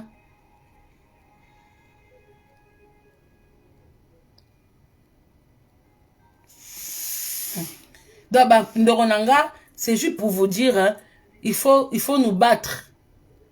Boti kablo msusu laisser passer boete. Na yebi ke bande kobele bosala ba vidéo te tout ça et tout, mais bata boye na sa vidéo bo poupo lié. Bata boye. Nous avons besoin ya batoko la babokechu parce que il y a des gens quand toi tu n'as pas la force de manifester, quand tu n'as pas la force de crier haut et fort pour revendiquer, quand il y a des gens qui ont la force de le faire, soutiens ces personnes-là. Ezaka bongo. Yango bomona ka ba jem suto bando sala ba jem suto to ba mike bo sala bomona bino bo sai mulongo boye équipe adverse pese mulongo batu bazo benda na boye batu bazo benda liboso bo cha mutu mena sima bino bozo prêter pe main forte bozo prêter main forte parce que bata boye bomona lobby azu poste muta boye bomona po ba aza muta UDPS hein aza cadre UDPS bango mutu bazana chilombo. Ce qui tue l'ombonda azana azomona batule ba komi côté mais la loi Tchani, c'est-à-dire on est en danger. Un vrai Congolais to bazon nga ba faire voter loi que mutu faza père et de mère congolais pour à se présenter kaka ba Congolais mutu bazote melango. Pourquoi ba Congolais ba te melango? Parce que si ba liembo nga ba étranger. Parce qu'ils ont bouffé l'argent des étrangers. Yango wana. Donc ça dit que Congolais na propre mboka na ye azamukala. Ba Daniel Safu bomona wana ba mikala. Ba mikala na mikala. Ba Daniel Safu mukala. Mike Mukebai mukala. Papa Lemba mukala. Nani oyoyo. Francis Kalombo mukala. Pasteur Denis Lesi bomona kana mukala. Baza ba mikala bazé belé. Bilo bomona bon ka bilonga ba député, mais baza ba mikala. Baza bato même na parlement, so mutango faire l'exaloi moko boye ba keka ba financer bango, ba fini bango parce que quand vous voyez papa Lemba, ceux qui lembe so lemba Molière, il y a quoi de député en lui? Quand vous voyez Daniel Safu aza muto ko so ba tiaki na théâtre de chez nous, anga ko rivaliser na Kabamba, na Masasi. Benga ba jouer ba même rôle. Daniel Safou. Un Congo zoba zoba. Un Congo ya ba délire. Un moi ya ka ba teni moko boye makolongulu. Mais mukala. Donc yesi ka nyoso li kamambongo ezali. Ya ba miet. Ya kendati yozo opia kula ka kinga kati. Moke anniversaire ya ndeko na ye. Oke na cadeau. Oke na fleur. Oke na gâteau ya anniversaire. Ba peso mo enveloppe komisi kizengi. Ba mikala na mikala. Bota na niveau ba Congolais ba komi. Ba vrai Congolais na politique baza ba mikala. Bamikala. C'est-à-dire que les gens qui commandent le Congo, ce ne sont pas des Congolais. Yango loi o bakomi kote le melango. Yango loi o bakomi kote le melango parce que les gens qui sont en tête du pays, ce ne sont pas des vrais Congolais. Moi ba se penango ezate. Ce que bakomi kwa ko kase biso que parce que Aboubakar est né à commune de Kinshasa, Aboubakar akendaka kokota machi, Aboubakar ayokaka wera son, Aboubakar aza Congolais koleka bana biso. Bokosi, Aboubakar il restera Aboubakar. Aboubakar aza makila ba Congolais te. Mais bana biso ba bota malibanda Congo ou pas. Bazana makila ba Congolais. Yango ba mindela ba Français ta bota mi na États-Unis. États-Unis nationalité États-Unis. Aza koya kaka France parce que makila ba parane eza na France. Français ta bota mi na Italie. États-Unis nationalité italien. Aza français parce que c'est dans le sang. Ta papa ngolongola biso bana biso ki Congolais. Moi mon fils il est Congolais par moi et par le sang automatique. Par moi et son père. Nous sommes des Congolais. Et moi, je suis Congolaise. Donc, c'est-à-dire des pères, des pèlés et des mêlés. Des grands pèlés et des grands mêlés. Donc, des sangs. Donc, c'est-à-dire que mato, ditolu ya ba koko na nga. Donc, nga kutu nazate ko trace moko bandundu, trace moko te. Nga penda des côtés des pèlés, des mêlés, ba mukongo na mukongo. C'est-à-dire, boke na ba tandu, je suis là. Boke na ba ndibu, je suis là. Oh, to uta ki Angola tokota. Non. Dodo kolo. Non. Nga naza de pele, de mele, mukongo. Ya makila mutokolo ngolanga ngote. Parce que na yoka wera son te. Parce que na koli na poto. Parce que na boti na poto lingosa ya ke Aboubakar. Te. E simba te. Wana kutu longola ngoto ebike na minito mututu akotelemela loi oyo, ça dit que tozo sieta bino, ça dit tozo sika tokoyeba ba Congolais solo. Poneti nga pena nazana nga d'accord. Olingi on se présenter, montre-nous net mutoko la Kabila. Baba na classe na bango to yebite, quartier to yebite, abotama na maternité ni to yebite. Net nga penzako ngana moi né à Kasavubu grandi na lemba pe na epoto. Oui.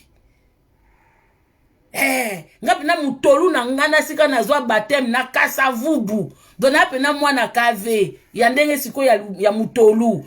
Na lembe za pa bakoko. Neza kaka makambo esimbi te mère zwa bana na obendana. Mère ta zwa bana na bendani pana bango she bango na lemba. Bien. Do bana quartier baza Kabila na mbwatu basokola na bango ma ya mbula to yebite. Do bino tout ete ko Aboubakar oui. Il est congolais parce que abotami na Congo. Mais il n'est pas de sang. Il n'est pas plus congolais que nos enfants. Là, c'est faux. Et dit comme maman qui là. Et là, on parle de sang.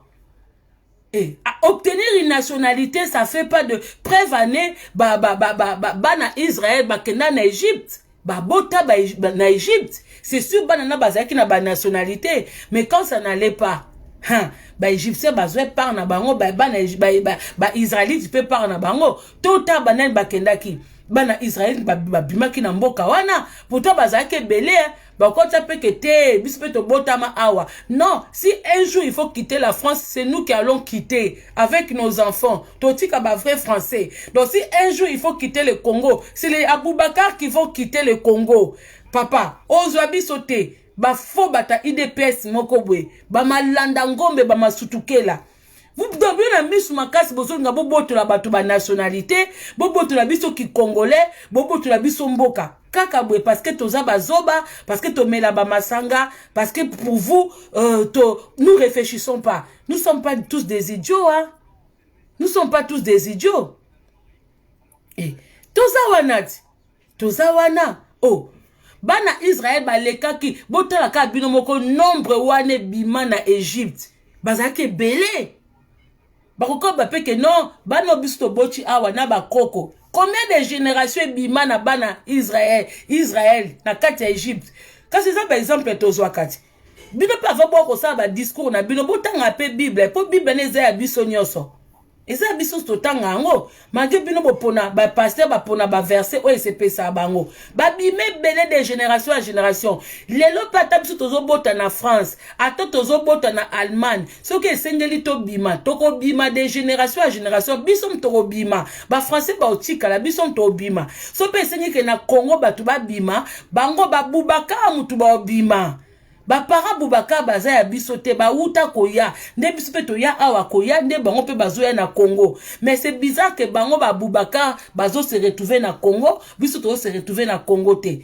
Ngaku na oka mandenga Boubacar ti lelo azaka na jeune na Kinshasa parce que ba Boubacar rebelle bango ba traverser Maroc, bango bazo traverser ba mer, bango na bazo ko ayere na Italie. So botali na ba Italie wana na bato bazo kufa na ba mer wana ba Boubacar baze belé. Abubakar na minute yo kelanda wera yo kelanda match tant bande kon ba Boubacar bazonga bakota bazawana na pas de Calais bazonga bakota Londres ba Boubacar bakokuza susu na kinité na logique na minute to sala ba beda chou ba nini nde bazwa ko profiter époque ba Boubacar essaie le cas papa ba Boubacar de ande bazaba comment luka penzela poto pour époque ba Boubacar bazako régner na Congo et c'est le cas kala. Ba Boubacar ba lukanzela Maroc bazo bima Maroc ba Boubacar ba leki ba Congolais ba Camerounais ba Ivoiriens na lukanzela poto. Donc ce sont les Boubacar qui souffrent plus. Ba Boubacar va souffrir plus même à ce boye na porte de la chapelle beaucoup kuta ba Boubacar ba leki belé ba Boubacar ba leki belé. Yo pe biso exemple ya Boubacar na héros na zone na Kinshasa. Yo pe par exemple ya Boubacar non. Biso na tente me na ba Boubacar te. Biso to ko teme na ba beda chou na ba Mohamed na ba soki ba Jamal.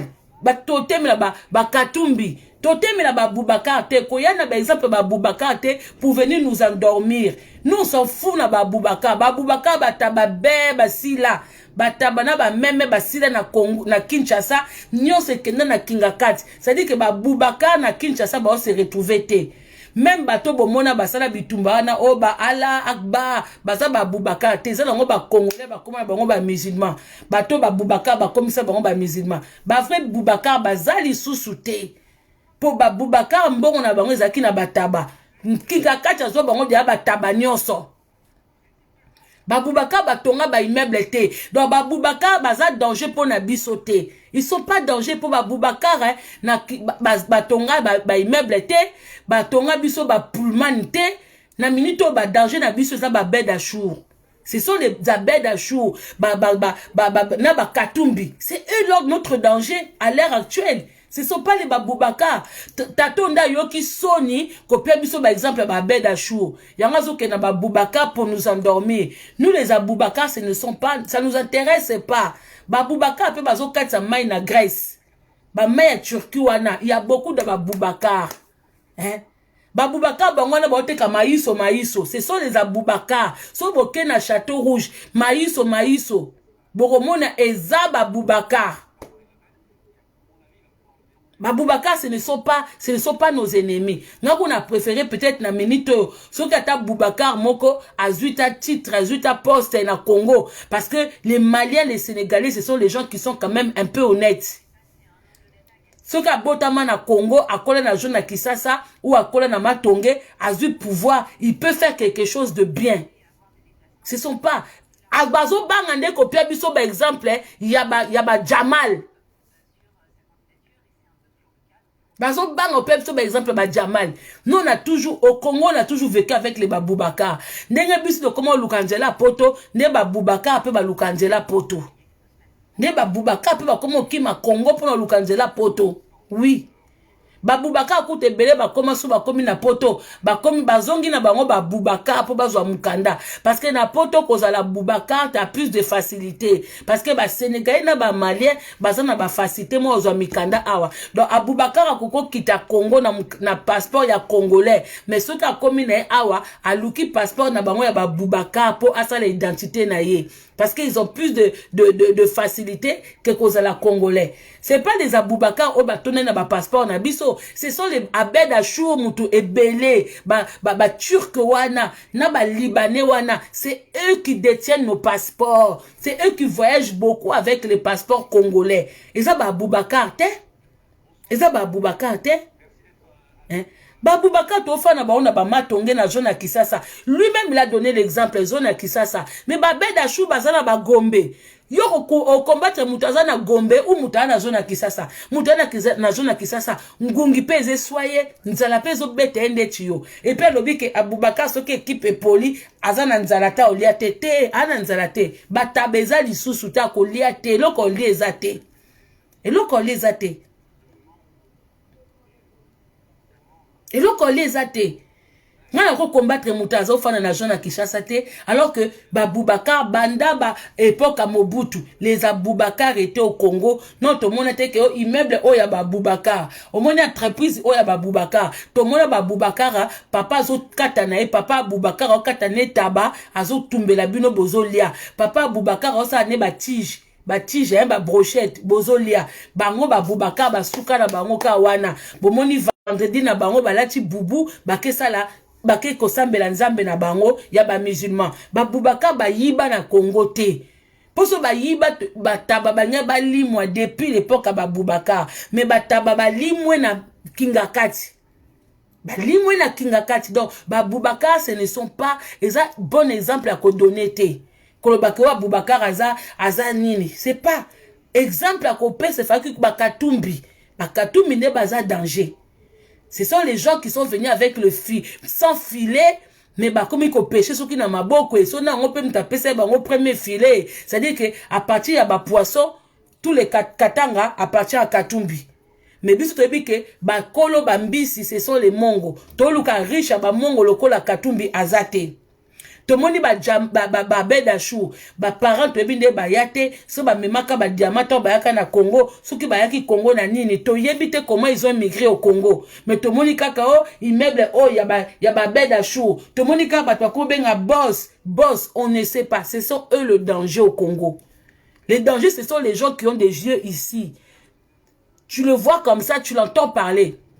Après, papa, yo lobi ke Aboubakar a Colina Congo ayoka wera son a kenak match oui mais c'est sûr que Aboubakar baloba lingala mais Abed Achou jusqu'à aujourd'hui né soi-disant né grandi au Congo Abed Achou il parle pas le congolais il parle pas lingala ni swahili ni non toyoka été il parle toujours arabe. Mais nous, nos enfants, ils sont nés ici en France, ils parlent français.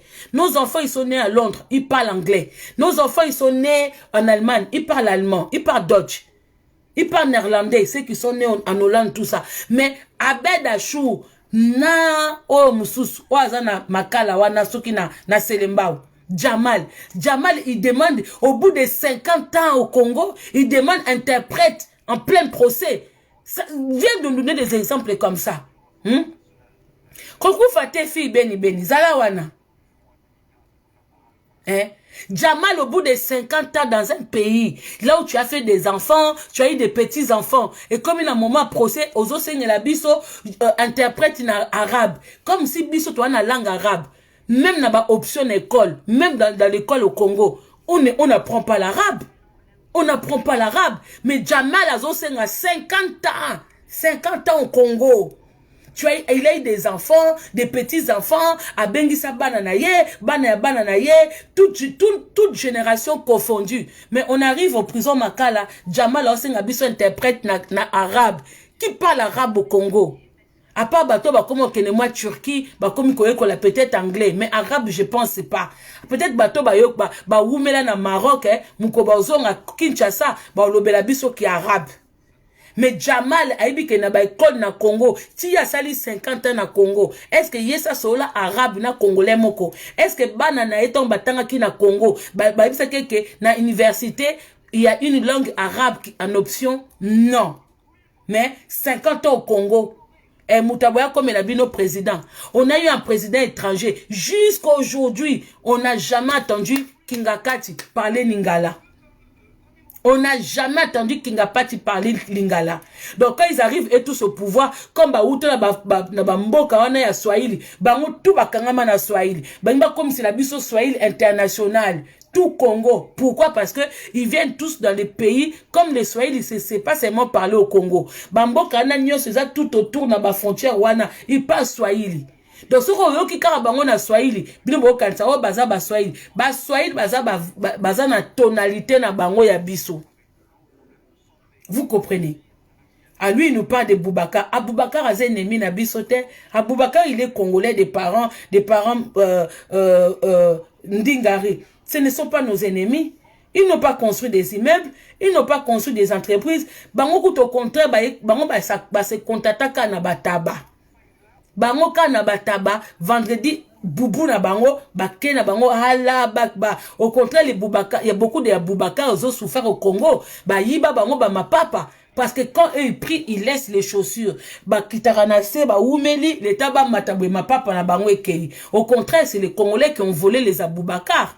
Mais vous, c'est vous qui nous volez. Vous, c'est vous qui nous volez. Mais bisoko tuba na zona kisasa ba yiba ba Aboubakar. Aboubakar azo ken église. Combien de fois bomona bandingari ba Aboubakar teke ba koti mosquée ba zo bima kolongulu na ba chaussettes. Po bana quartier ba meni bango ba mapapa na bango nyoso tout ba sapatu. Parce que tant ba kitaka boye bazwaka moi 10 minutes le taba mataboy. Ma papa ekei. Ba sapatu ekei. Toi tu viens nous donner l'exemple d'Aboubacar. Nous on s'en fout de Aboubacar. Et puis à l'heure actuelle, il n'y a plus beaucoup d'Aboubacar au pays. Bango tout. Ba migra. Nde mon abisso. Et eux quand ils viennent ici en France, ba Aboubacar, ba change, ba zonga na bango ba malien. Moi je connais quelqu'un qui a grandi na nini. Na Matonge, Mamadou. A comment awa azongela na ekindingari. Parce que mon époux n'a facilité pour Nayazo Mukanda, parce que lui c'était des mères congolaises, mais des papas ndingari. Tanga komi awa abimisi na nationalité kindingari nae. C'est comme je vous dis, les gens qui ont plusieurs nationalités, ils ont la chance. Quand ça les arrange et ils changent. Mais biso oyo, on n'a pas cette chance-là. Biso zane siko okimate. A part ba Congolais mususu o ba kosa ba kizombo tout ça, mais bango ba zombo pe ba détecta bango. Oza zairens, mais so ba ba kosa na bango boye na boye. Mais sinon biso ba to zane siko okimate. Donc pour vous dire zema bandeko, peut-être moi ko sekandam mais ça fait pas rire. Ça fait pas rire parce que makambo oyo un jour bomona to ya ozanga makambo ebele. Ezo ke ndambu so to tia bango ba barrage te. Un jour, boye, mona boye, moi na yo, azu moi chance moko boye nzamba tio loboko, alinga zonga na Congo comme président babane que non, tu n'es pas congolais, alors que c'est lui le véritable congolais. Après, ba obimisile Katumbi congolais, alors que, pardon, ba obimisile moi na Katumbi congolais, alors que moi na Katumbi n'est pas congolais de sang. Au bon abatie moi na yo, oyo yo za vrai congolais, batie moi na Katumbi abimi. Ba même bana Chilombo, tous nous savons la vérité que Denise Nyakero est rwandaise. Nous savons, même si nous tous nous savons. Ce qui veut dire que les enfants, nous sommes congolais plus que même les enfants de Chilombo. Parce que Bana Chilombo, bazana ba mélange. Mais un jour, et comme Bana Chilombo, comme il Bana Bisso, que nos enfants sont pas congolais. Bon monde. Nous ne devons pas laisser ça. Hein. Moi, mon fils, il est de pères, de mères congolais. Il est de grands-pères, de grands-mères congolais. Des arrière-pères, arrière-mères congolais. Moi, mon fils, monsieur. Moi-même qui parle là. Je suis des mères, de pères congolais. Des grands-pères, de grands-mères congolais. Des arrière-pères, arrière-mères congolais. Moi, c'est tout ce que je dis. Continuez vos conneries.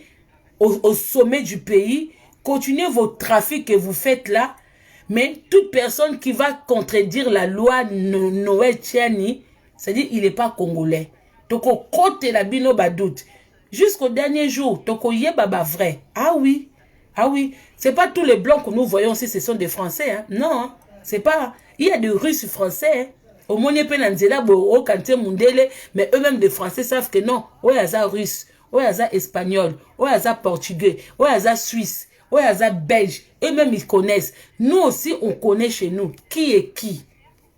Hein? On veut donner les présidences na ba voleurs, les gens qui ne pensent pas à nous. Nga où tu vois c'est à Boubacar, à ta papa à Boubacar présidence. N'ayez que oui, on va se retrouver parce que c'est des gens qui ont de gros cœurs. Ba tekela biso ba tabape tolia ba tabebele, ba femme belé ba congolaise pe ba zope mwanda ba vie na ba Boubacar. Oui. Mais chez les Djamal, il n'y a rien. Chez les Djamal, il n'y a rien. Bateau nous sommes obimana ba bed à chour. Faut pas prendre les abed à chour wana comme des cons parce que il est sorti même bano ba Sonia Pembele wana. Saute bito landa bango bazape 100% T. C'est-à-dire que c'est des gens qui sont des étrangers au bakangami wana. Ce bobo landa pe mwana wana abed à chour lui a rien donné du tout. Lui a rien donné. Ce sont des gens qui sont pas bêtes hein. Ils vous donnent des miettes. Maintenant, la richesse na bangote, ça reste en famille. Même s'ils vous épousent. Ah, Sonia Pembe. Yo mo repose à moitié. Race na bino yeba na raté. Vous êtes là, vous faites qui vos métissages là que nous savons pas d'où ça vient. Tobando teleme la bino moko d'où vous venez. Parce que vous maintenant vous voulez jouer du fait que vous voulez faire de nos enfants comme si nos enfants ne sont pas des Congolais. Soit disons parce que le fait de vivre en dehors du pays, ça fait de nous que nous sommes pas des Congolais. Mais nous vivons en dehors du pays parce que c'est à cause de vous. Ba Didas Pembe oyo ezabino tout miyibi na miyibi. C'est vous qui faites que le vrai Congolais sorte du pays parce que on n'arrive pas à vous combattre. Hein? Camille te boya ko bimisa pe ba mida o ba congolaise. Alors que tout le monde sait qu'elle est allée. Pourquoi bino bozo ko accepter bango alors que eux ils ont des doubles nationalités. Net bato kwa ba mida azape indienne.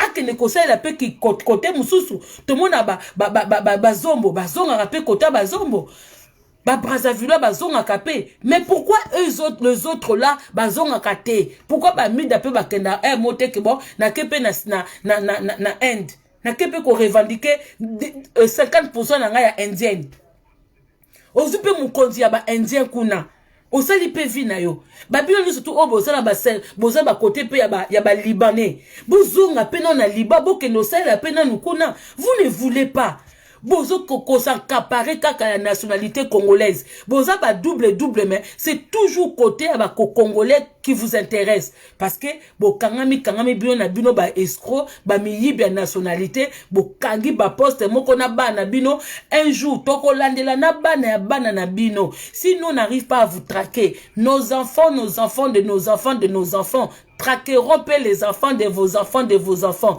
parce que ndeto beta ba histoire bwe to tchaka ba kombo na bino pour un jour même si nos enfants tombent sous vos petits enfants sauront que bozala ba côté moko ya ba hindou sauront que bozala ba côté mo ya ba libanais ba santé ba na bisonde bokomona si nous n'arrive pas à vous avoir nos enfants de nos enfants vous auront.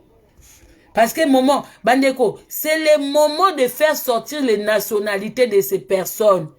Bon, mon a Marie Le Pen, awa, ba finga naka. Bon, mon a qui, comment s'appelle? Nake Moussikate. Monsieur le maire, il y a Evry.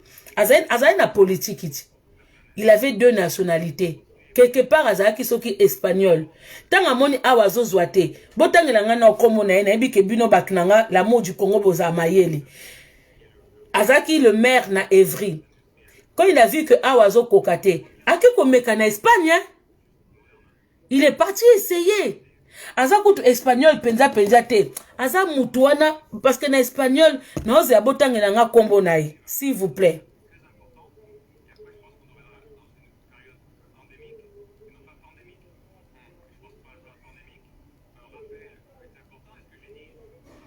Ndeko obi amida okendete pour abotama na Congo ndemona bana biso awa.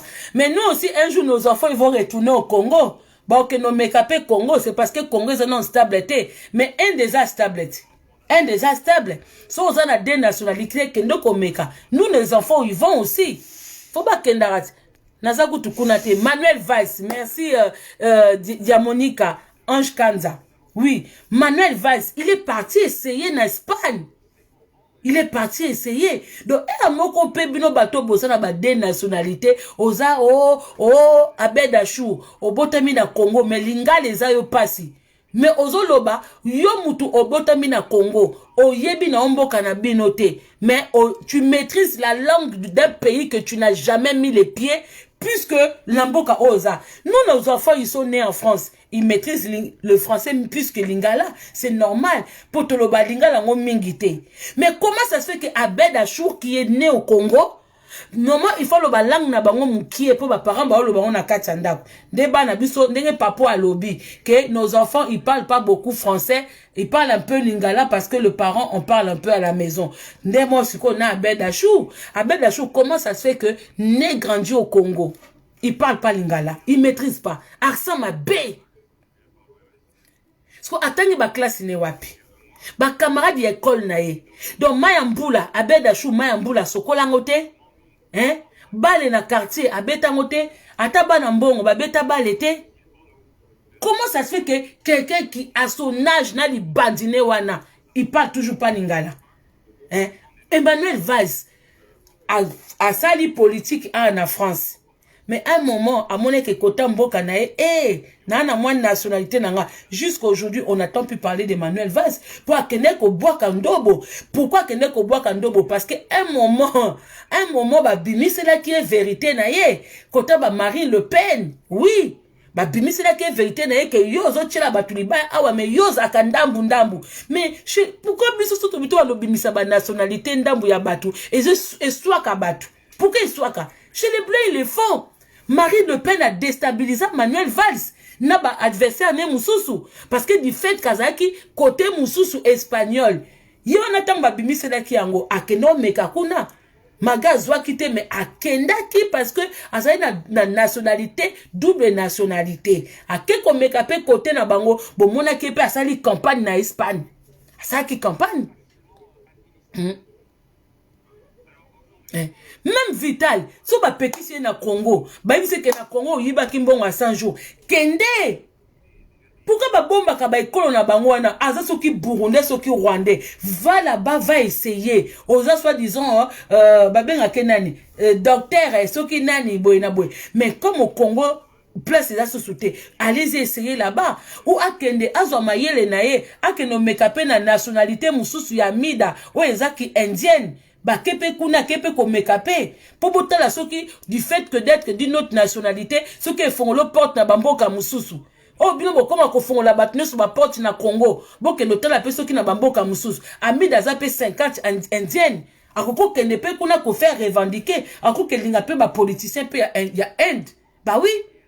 Aza ya bangote. Mukola bala ki bomone ba indiente. Bomone ba tata moi cité ba papa le ki bomone bangote. Oh. Mais c'est quoi? Pourquoi quand on parle des autres nationalités, vous prenez des gens pour des racistes, des tribalistes, et ça réalité, baza santé. Bana na biso ataba botami awe, mais baza 100% biso congolais. C'est ça la différence que vous comprenez pas. Moi, j'ai mes frères babota mindele. Ces affaires-là, ils sont 50-50. Ils ont les 100 congolais, ils ont aussi les 100 des mindele des français. Ceux qui bamoni de babotami na France. Bazo Mekavi na France. Si Bamoni que na France, ils se retrouvent pas. Ils peuvent aussi se dire que non, mon papa est congolais. Je vais aller tenter un peu au Congo. Ils ont le droit parce qu'ils détiennent 50% de sang de leur papa. Donc Bazan a droit. Na Kawana, on peut accepter.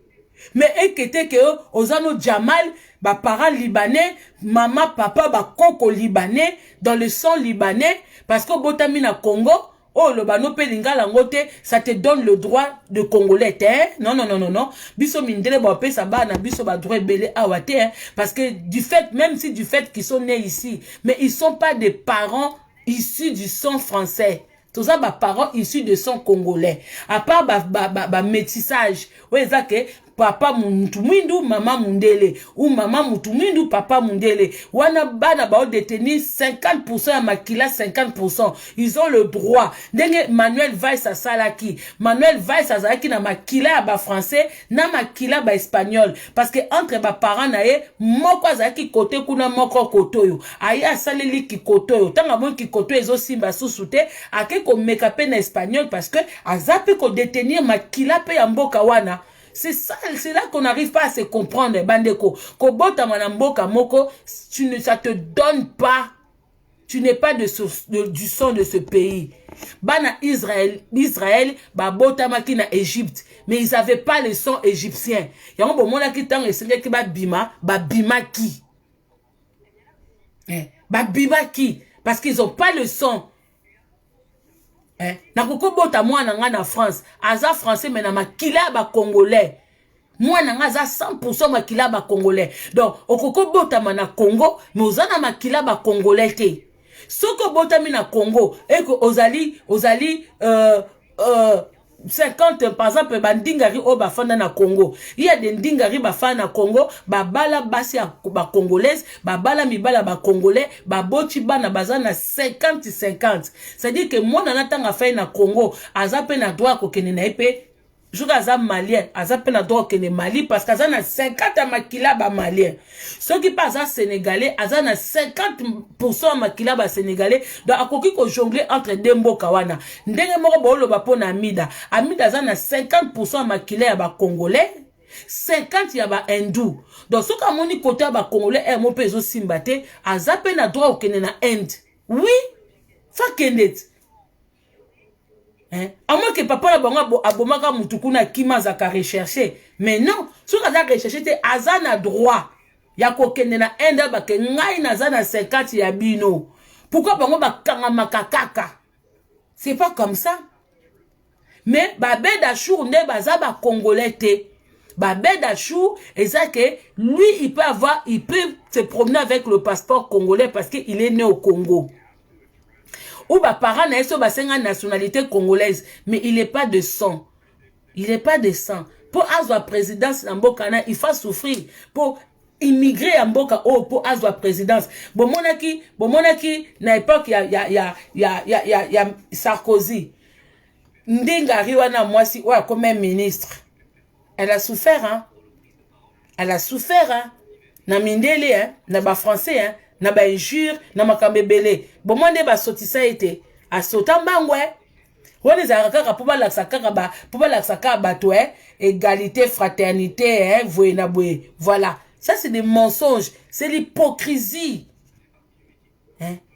C'est l'hypocrisie. Basa la moi diplomatie moko ya kolaksa bandinga ba kolaksa bato ba noir que oui au départ raciste hein, on peut mettre un noir na poste moko boy mais ako umela na yete ba ko tie les bateaux sur le roue bon mona na Italie te la ministre là en Italie sur la députée sur la ministre la femme là comment elle souffre bazo tindele ba menace même na ba collègue na ye balingi yete na mboka wana na Italie. Alors pourquoi nous les noirs nous souffrons ailleurs et pourquoi bino na bamboka na biso bo fongola ba porte? Pourquoi?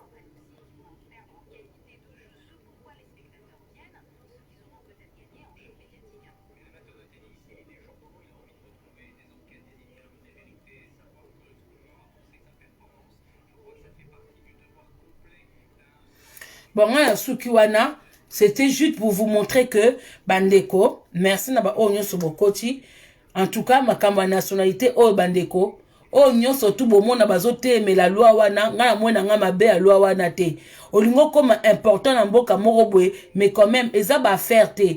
Quand tu veux faire tes affaires, créer ton entreprise, tout ça et tout, on s'en fout des nationalités na yo. Biso pene tozaka. Vous savez que à l'époque moko na Suisse hein, pour nos fonds, on ne fils que même un restaurant ou une boîte de nuit, il fallait être des nationalités suisses.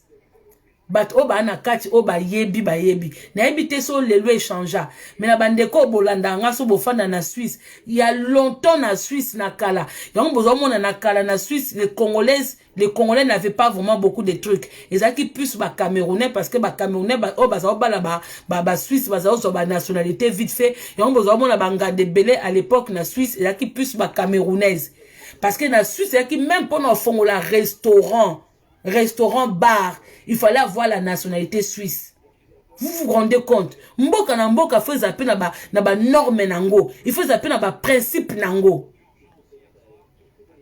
Faut na ba principe nango na dit siasa. C'est comme ça. Et c'est normal que olingo comme personne moko importante na mboka wana, exact ko font l'entreprise ou ozo sa makamna oté. Olingo ya na politique, il faut prouver que tu es de père et de mère. Oui. C'est tout à fait normal parce que on a tout le monde. Vous-même, Premier ministre rwandais, oh, un tel boy rwandais, oh, boy, vous-même, bozoko souffrir awa bozomo na ke politique etondani na ba ekolo mususu sauf les vrais congolais baza ba député baza bana mitinda ba Daniel Safu ba Mike Mukebai ba lembelembe papa Molia lembelembe bango tout bana bitinda ba poste tout clé oh ba généraux ba nani ba étrangers. Maintenant vous voulez on veut changer les choses car ba lo koso ba komi côté melango. Non. Pourquoi côté melango? Ba komi ko laksa biso ke biso ne to komi toza libanda mboka toi va congolais te. Il veut nous faire ça. Non. Il faut que makambo change. Boko poussaka ba to changer ba nationalité te. Au 2023 bolingi ba élection. Oh nyonso toi za na passeport congolais. Boko tia ba norme na ba ambassade to kende ko voter. Poto toye ba turoke eza truquete ko bino mo bolekisi parce que toza pe belé libanda mboka na diaspora ba Afrique du Sud ba Sénégal ba Côte d'Ivoire ba Cameroun les Congolais nous sommes partout donc bozo bimisa mikondi moko où nous n'avons pas voté. Oh, biso to vota bangote. Ce n'est pas que parce que tu es au Congo que tu es congolais. Tozan a droit à vote. Moi, j'ai vu des Américains voter même na partir à Bamboka au Bazalaki. Et voilà bango pe kontaki. Biso toza libanda. Pourquoi bo kontara bisote? Nous n'avons pas tous des nationalités, hein. Toza libanda belé, toza toujours ba congolais. Et nous avons droit à la parole dans ce pays. C'est pas parce que toza libanda. Ambassade des Ana Ponako. Eza lien. Eza liaison entre biso na mboka. Donc vous devez nous donner aussi le droit de vote. Il faut que payer sa bisope droit à vote à libanda mboka. Botie ba norme na ba ambassade. Poto ba ke mukonzo auto vota qui était. Poto longola pe moi ba tricherie wana. Et tu l'as aussi vraiment, c'est quelqu'un qui est honnête. Manga comment on est franc-maçonnerie, on s'en fout. Il doit mettre ba norme oyo. To boyo oh ni transition tout ça. Non. Faut botia et puis bisope toi na droit. Les ambala souka batwa UDPS bois kolobake parce que nous mettons nos enfants au monde à l'extérieur du pays, que nos enfants ne sont pas des Congolais parce que un Jamal qui est au Congo, il est congolais plus que nous. Ça va pas ou quoi? Kota la bête à Chouboué. Attends, une nationalité, ouais. Quand les Blancs, ils regardent nos enfants, même quand nos enfants disent qu'ils sont français, les Blancs, ils rigolent. Alors, nous aussi, on a le droit de rigoler quand on voit les gens comme Abed Achou dire qu'ils sont congolais. Nous avons le droit de rigoler parce que notre oiseau congolais, moi, na morphologie Abed Achou, na libandi Abed Achou, na teinture naïe. On n'a jamais eu, où tu as déjà vu un Congolais, même nos enfants qui naissent en dehors du Congo, maîtrisent quand même l'ingala koleka Abed Achou.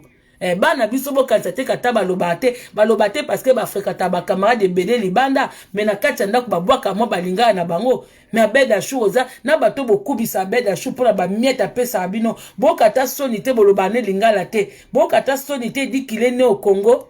Il est né au Congo na linga le pola bongo etengama ko kata kolobango te. Vous avez pas honte? Tout ça na le kosonde bomabino. Ou vous avez déjà vu un enfant qui naît à Londres, qui ne maîtrise pas l'anglais. Mais à Botamine à Londres. Ouais, parce que moi, à Botamine en France, à Zoba français. Et ça, Abed Achou, né au Congo, mais qui ne maîtrise pas l'ingala. Un président comme Kingakat, un président congolais qui n'a jamais dit des discours en Lingala, qui n'a jamais parlé Lingala. Donc, yena moi si na bana na Kingakati, Swahili anglais so qui na langue nin balobawana. Donc, Lingala kutu na Kingakati le karaté. À part so kaka moi si na yambi batama boke na Kingakati na profiter lobi Lingala. Mais en dehors de ça so batama boke ka babalu ki bakei Swahili na Kiswahili. Mais nous n'avons pas singana, désolé. Un vrai Congolais faut que boit kalinga. On va biso oyo toza ba vrai Congolaise. Attends to koli libanda mboka mais nous parlons notre langue. Parce que nos parents nous ont transmis, nous aussi on transmet à nos enfants. Bana biso ba yoka kalingala, ba liaka ba pondo madesu nandaku, faut pas blaguer. So moni parents moi zola bana ba friti ba soso c'est que yemo kwa lingi na ye parce que mo pe ba pondo espèce a trop de dépenses. Pour pondo ezokota mafuta mbila ezokota solo poireau, mbisi buena boye, en plus pembeni il faut accompagner ngosusu soki soso te moi Thomson moi likayabu, trop de dépenses. Donc maman mususu amone kanzela mukuse friti frikandel moi allié. Mais ça veut pas dire que nos enfants ce sont pas des Congolais. Nos enfants, Tcheli et Penza, moi, mon fils, quand il vient chez moi, soit trouvé bloc à Mindele, mais maman, Alingi Penza, Kuta Pondu, Pende, Fanjiwana, na code de Chine, Tcheli Penza, Kwanga, moi, nanga, Robeta, moi, nanda, Mukete. Moi, nanga, za vrai Mukongo, moi, nanga, liaka, safu, Nzambe likolo. Moi, nanga, diskitaka, safu, na Taliban, nanga, awa. Na Taliban, Muluba. Bimo boyebi muluba. Donc, na moi nanga ba discuter à safu. Notre fona sa taliban habité taliban yo za muluba. Yo faut discuter de kelele. Yo ya za vrai congolais. Yo faut tike la ke safu. Donc, moi nanga mettre safu o ba to bona kutungai. Mais moi nanga né grandi en France. Donc, au moins la penda ya makila.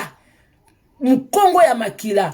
Donc, so tile penda safu sardine. Hein? Na di kayabu wa mubesu na kwanga mwana nga video olimbi sote. Olimbi sabangote akokota nzambe likolo blague à part. Mon fils il démarre ça. Il démarre le safu sardine. Na di kayabu wa mubesu. Na kwanga pembeni. Voilà.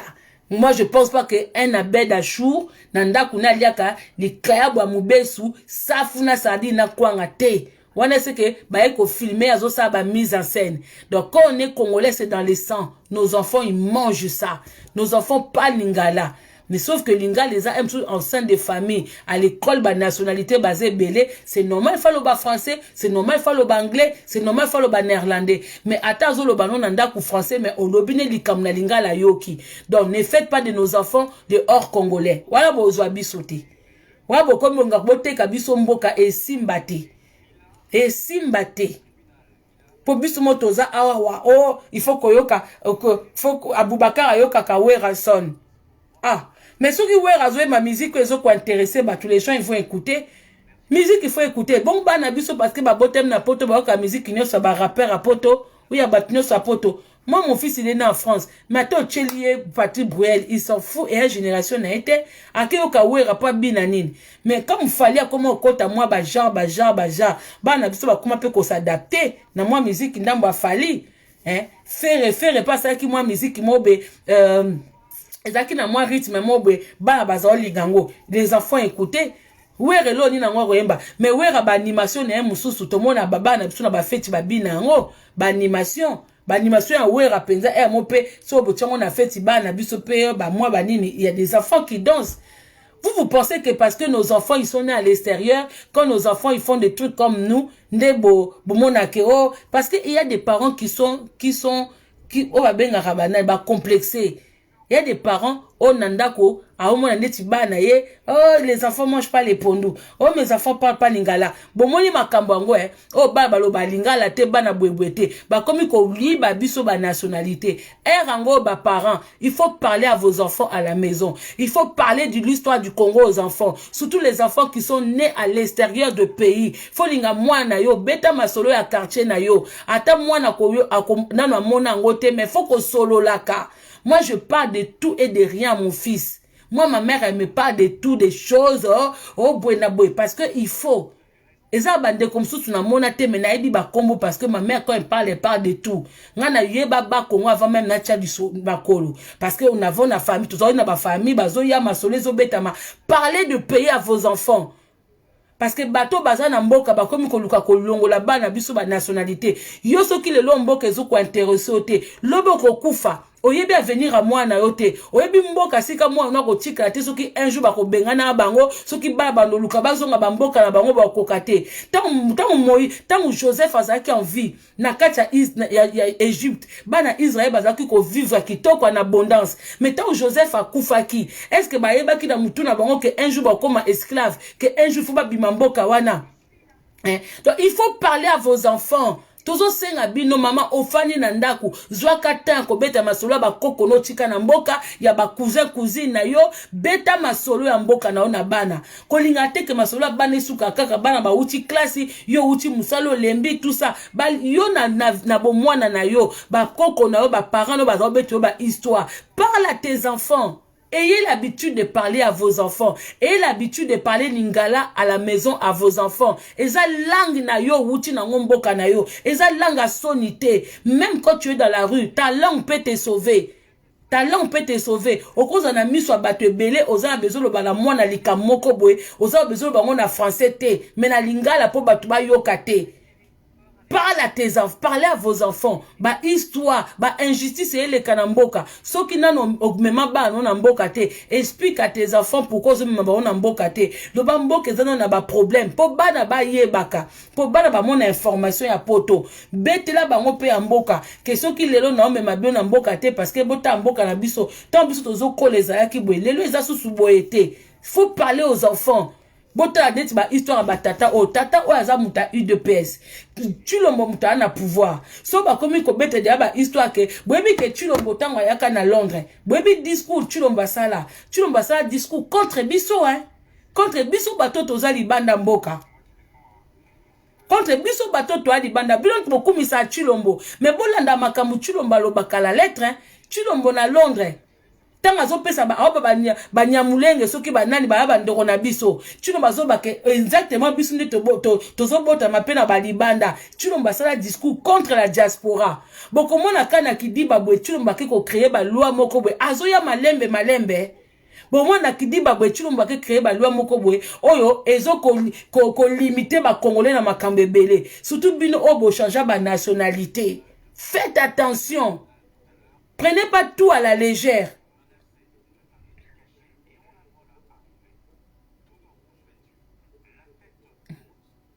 Prenez pas tout à la légère.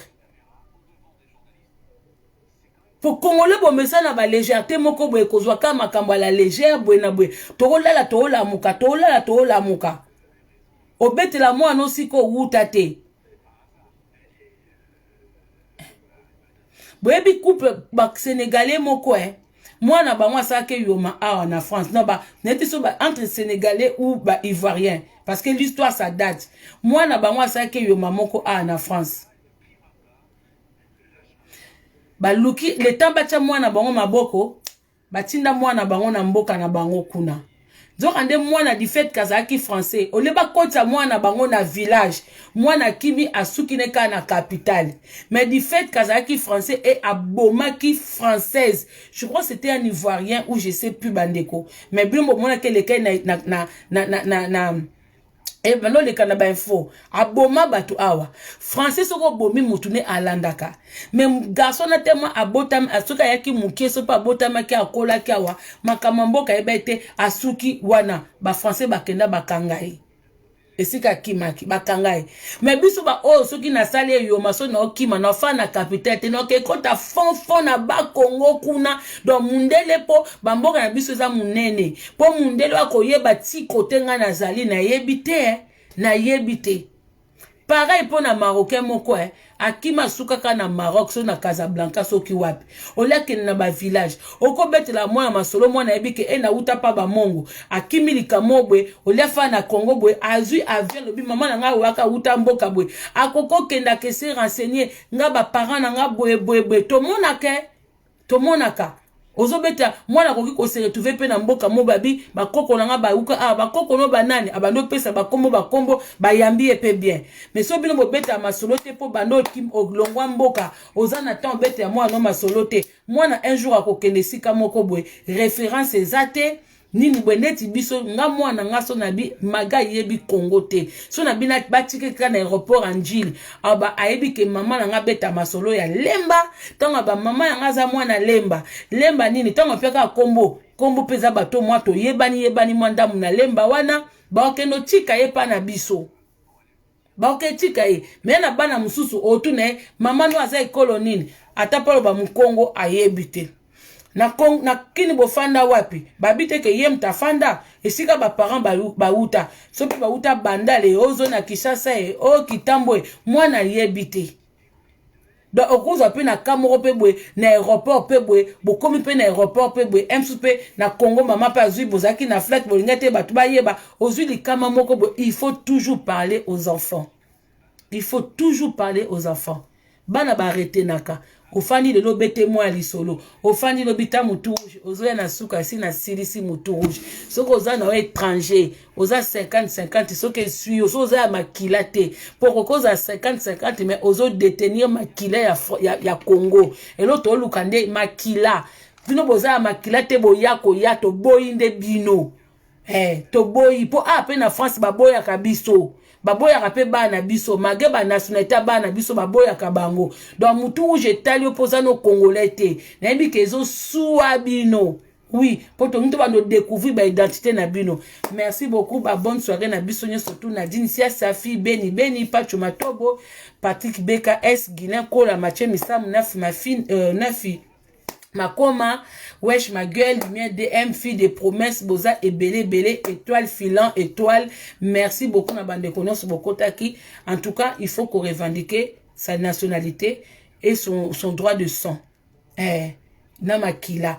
Donc, pour je m'italio, des pères, des mères congolais, des grands-pères, des grands-mères congolais. Donc, mon fils, qui soit né en France, il est des pères et des mères congolais. Il est des grands-pères et des grands-mères congolais. Il est des arrière-grands-pères et arrière-grands-mères congolais. Voilà. Mutuna mutaïbi sikawuchi. Voilà. Ngana française était. Naza yamakila penza. 100% bas Congo. Nana esika okimela te ko na kiba na Braza. Na kima na Angola te. Ngakaka na mabena malama Congo. Nazo obligé à subir en haut parce que moi je suis là 100%. Je suis obligé de subir. Merci beaucoup.